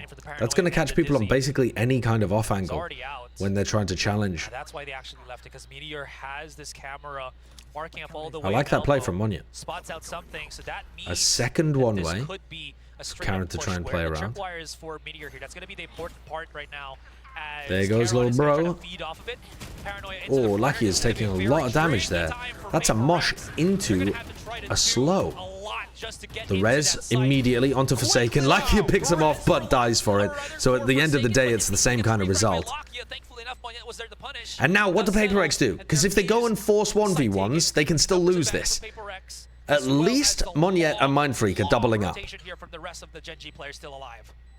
Trade's good enough, but Texture on the flank. Ah, they're not really together. It doesn't matter though. Mindfreak wins the 1v1 and something found a timing on Munchkin. That maybe Texture could have gotten something, but you're absolutely right. Pop shot for pop shot, 12-5 in PRX. They only need one more. Gonna load it up on the TV and go to bed. Although, yeah, it does not do all too much against Karen. It gives them enough space. Can I do the same thing? They had that space. They were able to execute into the site, you know, just making use of the flashes again, or going past it, having to really come in and trade out for each other. I mean, the screen's pretty small, but I do have a lot of range with this microphone. The young gun on the stage. That one way, I swear you can't even see their feet when you throw it like that. Now, why would you wall mark it like that? Alright, well, here comes the ult. Forsaken with an outrageous entry. Something has his ult online as well. I mean, this just looks like PRX are going to send it and bully Gen.G. They've warmed up. Okay, Devi dies. I can't see the minimap, so I can't see whether they can pick the thrash back up. I'm going to assume they can. Started to tick down here for PRX as that spike has been planted down. Dizzy up to apply a little bit of pressure. Here comes the Raze ult. They're using this to bounce Texture off with the showstopper. Where is Texture? Oh my god, how did they actually get these punishes? But still, Charon lights up the. Oh, what a reposition. What a reposition. That could win them the round. Oh, so close, so close, so close. That really looked like it was going to be a round win for PRX. 5 HP, really all right. close. But thanks to a bit of body blocking, I didn't see what was going on there, to be honest with you. I did not see what was going on. Gen.G stays in the game. I mean, the way the entire site hit breaks out. What, Gen.G just couldn't how did Texture not get value with his ultimate? Did they get shut down by, like, a knife or something? Dude, I couldn't see shit from over there. Yeah, he got suppressed. Yeah. We'll say, though, because of... That is so much forehead. I'm bald, dickhead. I'm bald. It's not all forehead. Where the fuck do you think my forehead ends, then? I'm like my ass cheeks. Rolling for him. They called Emilia down on this wall, though. Texture's playing very close into this. This could be an opening. Okay, Texture. Something. He's been on fire, but something is different. Has to get close. He needs, or he wants to just stop them from picking up anything right now. Here comes that exec again. This time they've used the paranoia early on though, so they don't have that to pressure backside. They don't actually have anything for backside. It's only the dizzy. So they're not going to fight aggressive. If they kill Lakia, this is another gun. No, never mind. That's a lot of access points for both him as well as Charon coming in through B main. Comes down to gunplay. Whoa, they're blind as fuck. So they have to force fight this. Can Forsaken hold on? Let his teammate at least fight for him. Cannot. And as the dust settles, it's Monyet 3 versus 1. Very decisive from Lakia and Karen on the flank. Closer and closer, but that spike is just diffusing in front of his eyes, and he can't do Paper X now with it. More rifles online. That's a nice idea from Paper X. You know, we've seen this execute already with the barrier orb, the gecko coming through. Great shot from something to open things up, but towards the end, like you mentioned before, Asterai, the whole thing just comes down to gunplay towards the end of it. Am I staying up for the next match? What time is it? 1 AM? No. Lakia gets the frag from behind. No. It opens things up so much. The rest of the Paper X you know, pinched down inside B main. One of these days coming up, actually probably tomorrow, I'll do a bunch of VOD review on stream. Firepower here for Gen.G to make do with. Who's playing next? I'm not sure actually. I can't remember what the schedule is. Paper X a lot more confident to actually push through this. But here's the thing.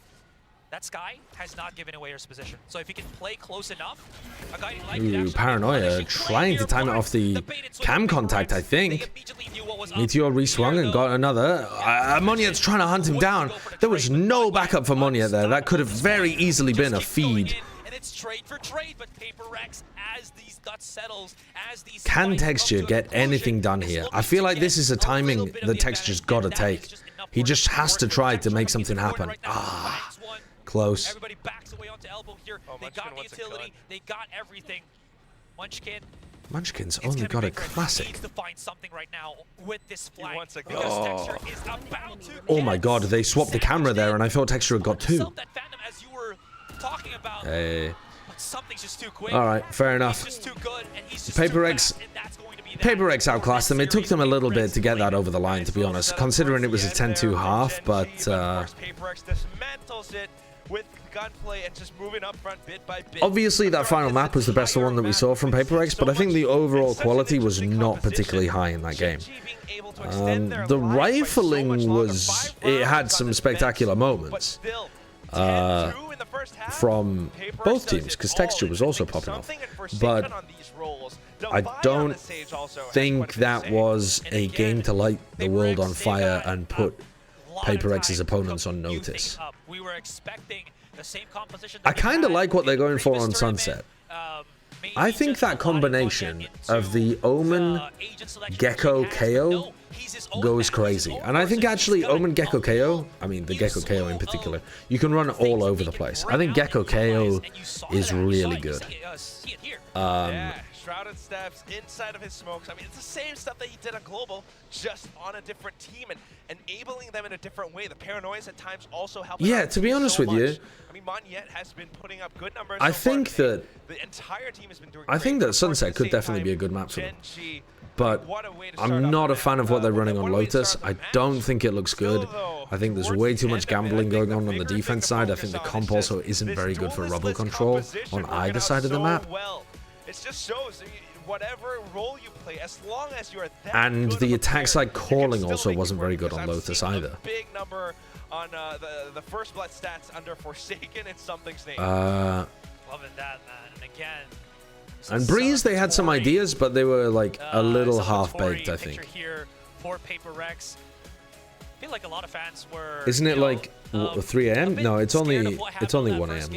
Paper X, they brought back the status quo. I think Paper X had more stuff that they could have shown on Breeze, because it looked like they were going to set up for some set plays, and then they ended up getting stopped from executing them. So I think if they run it again on Breeze, they'll definitely have extra plays to use. I don't think they were deliberately saving them. It was just that they couldn't execute them super well. Pacific Kickoff Day 3's first win goes to PRX. Congratulations! I think T1 would be better than... Fans, I can hear the fans shouting. I think T1 would be better than Paper X on Lotus. I think T1 would otherwise have a very solid, fun game against Paper X. But I think there's a serious chance that T1 could win it. After off-season for 6 months, it feels so good to play on one tournament with my friends. Yeah. 네, 작년에 이어서 이번에도 또 우승을 이어갈까 많은 팬분들이 궁금해하고 있는데 이렇게 멋지게 승리로 시작을 했습니다. 그래서 소감이 어떤지 물어보니까요. 작년에 이제 6개월간의 여정도 굉장히 재밌었는데 이번 시작도 굉장히 좋다고 좋아하는 모습을 보였습니다. 다음 질문도 이어가 보도록 할게요. 되게 맵 1과 맵 2에서 되게 정말 어려운 그런 상황에 많이 닥쳤어요. 그런데 끝내는 반전을 통해서 승리를 이끌어 갔는데 새로운 젠지 팀에 대해서 어떻게 생각하는지 또 물어보겠습니다. It was a neck and neck match on map 1 and map 2, but at the end it was Paper X obviously. But how do you think about the new Gen.G? How was it handling them? Actually, Gen.G plays so great, especially Meteor and Texture. Yeah, the Texture so good this game. Yeah, I mean, on an individual level, those two are definitely capable of holding their own against anybody. Especially now that Meteor isn't on a roll where he can just throw his life away as much. But yeah, Texture is legitimately world class on teams that are not. Yeah, Charon was surprisingly good. I'm becoming a Charon believer. I think I'm still not convinced on Lakia and Gen.G's general calling and game plan, but take a break, even one day. So I guess it's hard work on Sunset, and it's meaning we can play without duelist in Valorant. Oh, okay. So you are really prepared for this. 네, 저희가 오프 시즌에서도 이 선셋이 맵이 나오자마자 굉장히 열심히 연습했고 그 열심히 연습한 결과 그 노력이 오늘 보이지 않았나 싶다고 아주 겸손한 모습을 또다시 보여줬습니다. So now we have a little would Zest be better? I mean, I think Zest would be better than Lakia and might end up calling better than Munchkin too. I don't know how great Zest really is as an IGL. DRX tried it a few times, but it never really stuck. But I mean, if Zest and RB had been available at the beginning of the off-season, I think it's almost unfathomable that they would have ended not on a tier 1 team. I think they would have ended on like a Gen.G. 지금까지 썸띵 선수와 인터뷰 해봤습니다. This was something of PRX, and I'll toss it to the desk. Bye.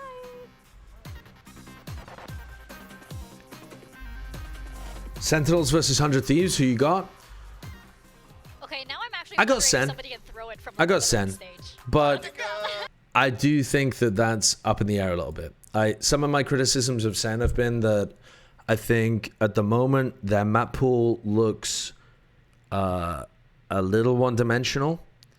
Not one-dimensional in the sense that there's only one map, but I think their Sunset has looked really, really good. I think that their split has looked really good, but 100 Thieves look very comfortable on split as well. And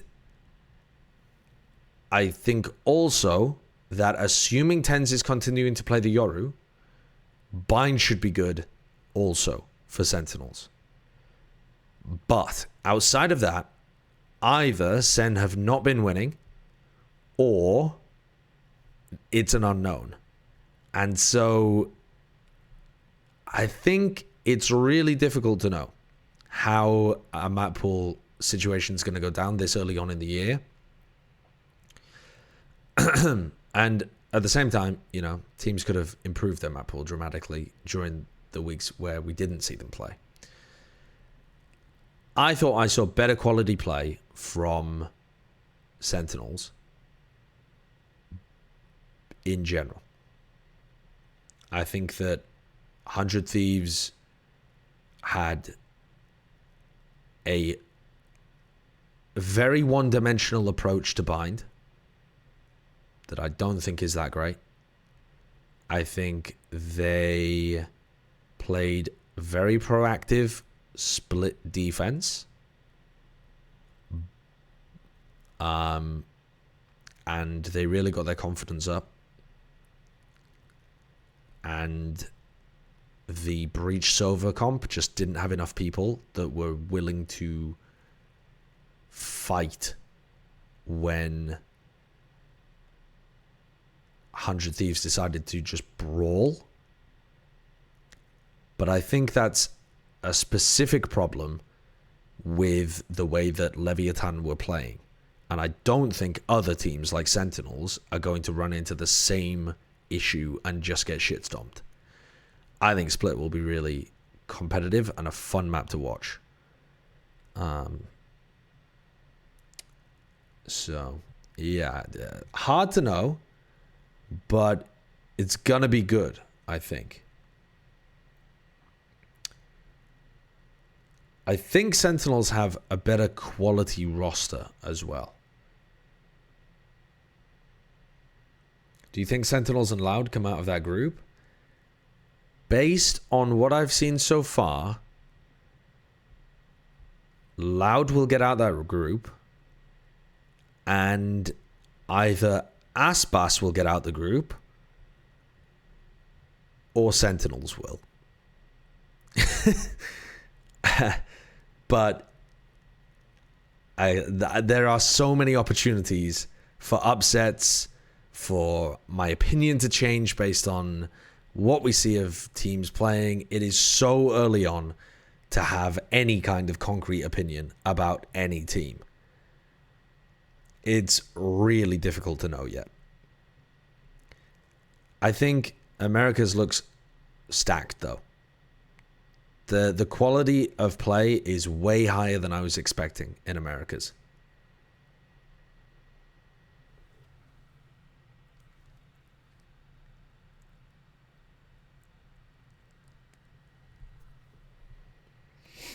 Yeah, I think 100 Thieves looked better than people expected. But I wasn't really impressed with what I saw on map 1. And let me think. It was hard to even tell on map 3 because Aspas was just pooing on them. Did I like what they were doing on map 3? I don't really know. I don't really know. Yeah, I'm not going to watch any more tonight. But tomorrow, we could do a morning stream, actually. Could do a morning VOD review stream.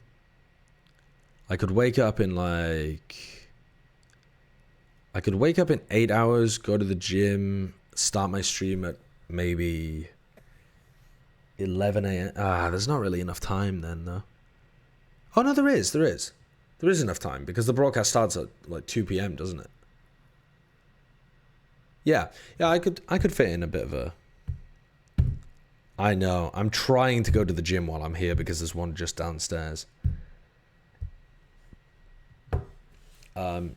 What about ranked? That's not happening. I can't find a place to play. Right, let me see who we're raiding then. So I'd like to raid somebody without too many viewers. And I think we'll go for...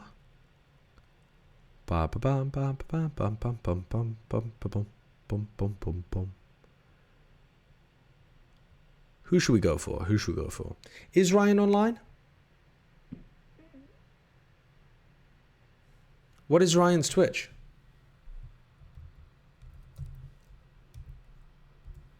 Ryan Central.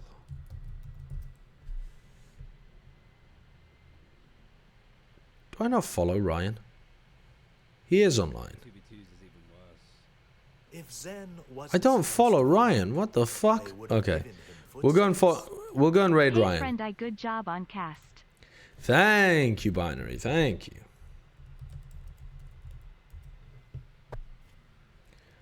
All right, we're off. We are off. Not supporting your fellow balds? Well, I'm giving him a raid now, so, you know, we'll get there in the end. Yeah, so tomorrow in the morning, I'll probably do a VOD review stream. And then later on, I'll be casting Sentinels 100 Thieves. And then after I finish Sentinels 100 Thieves, I don't think there's a Pacific game. So I might do more VOD review of the Pacific matches. So I'll see you then. Bye.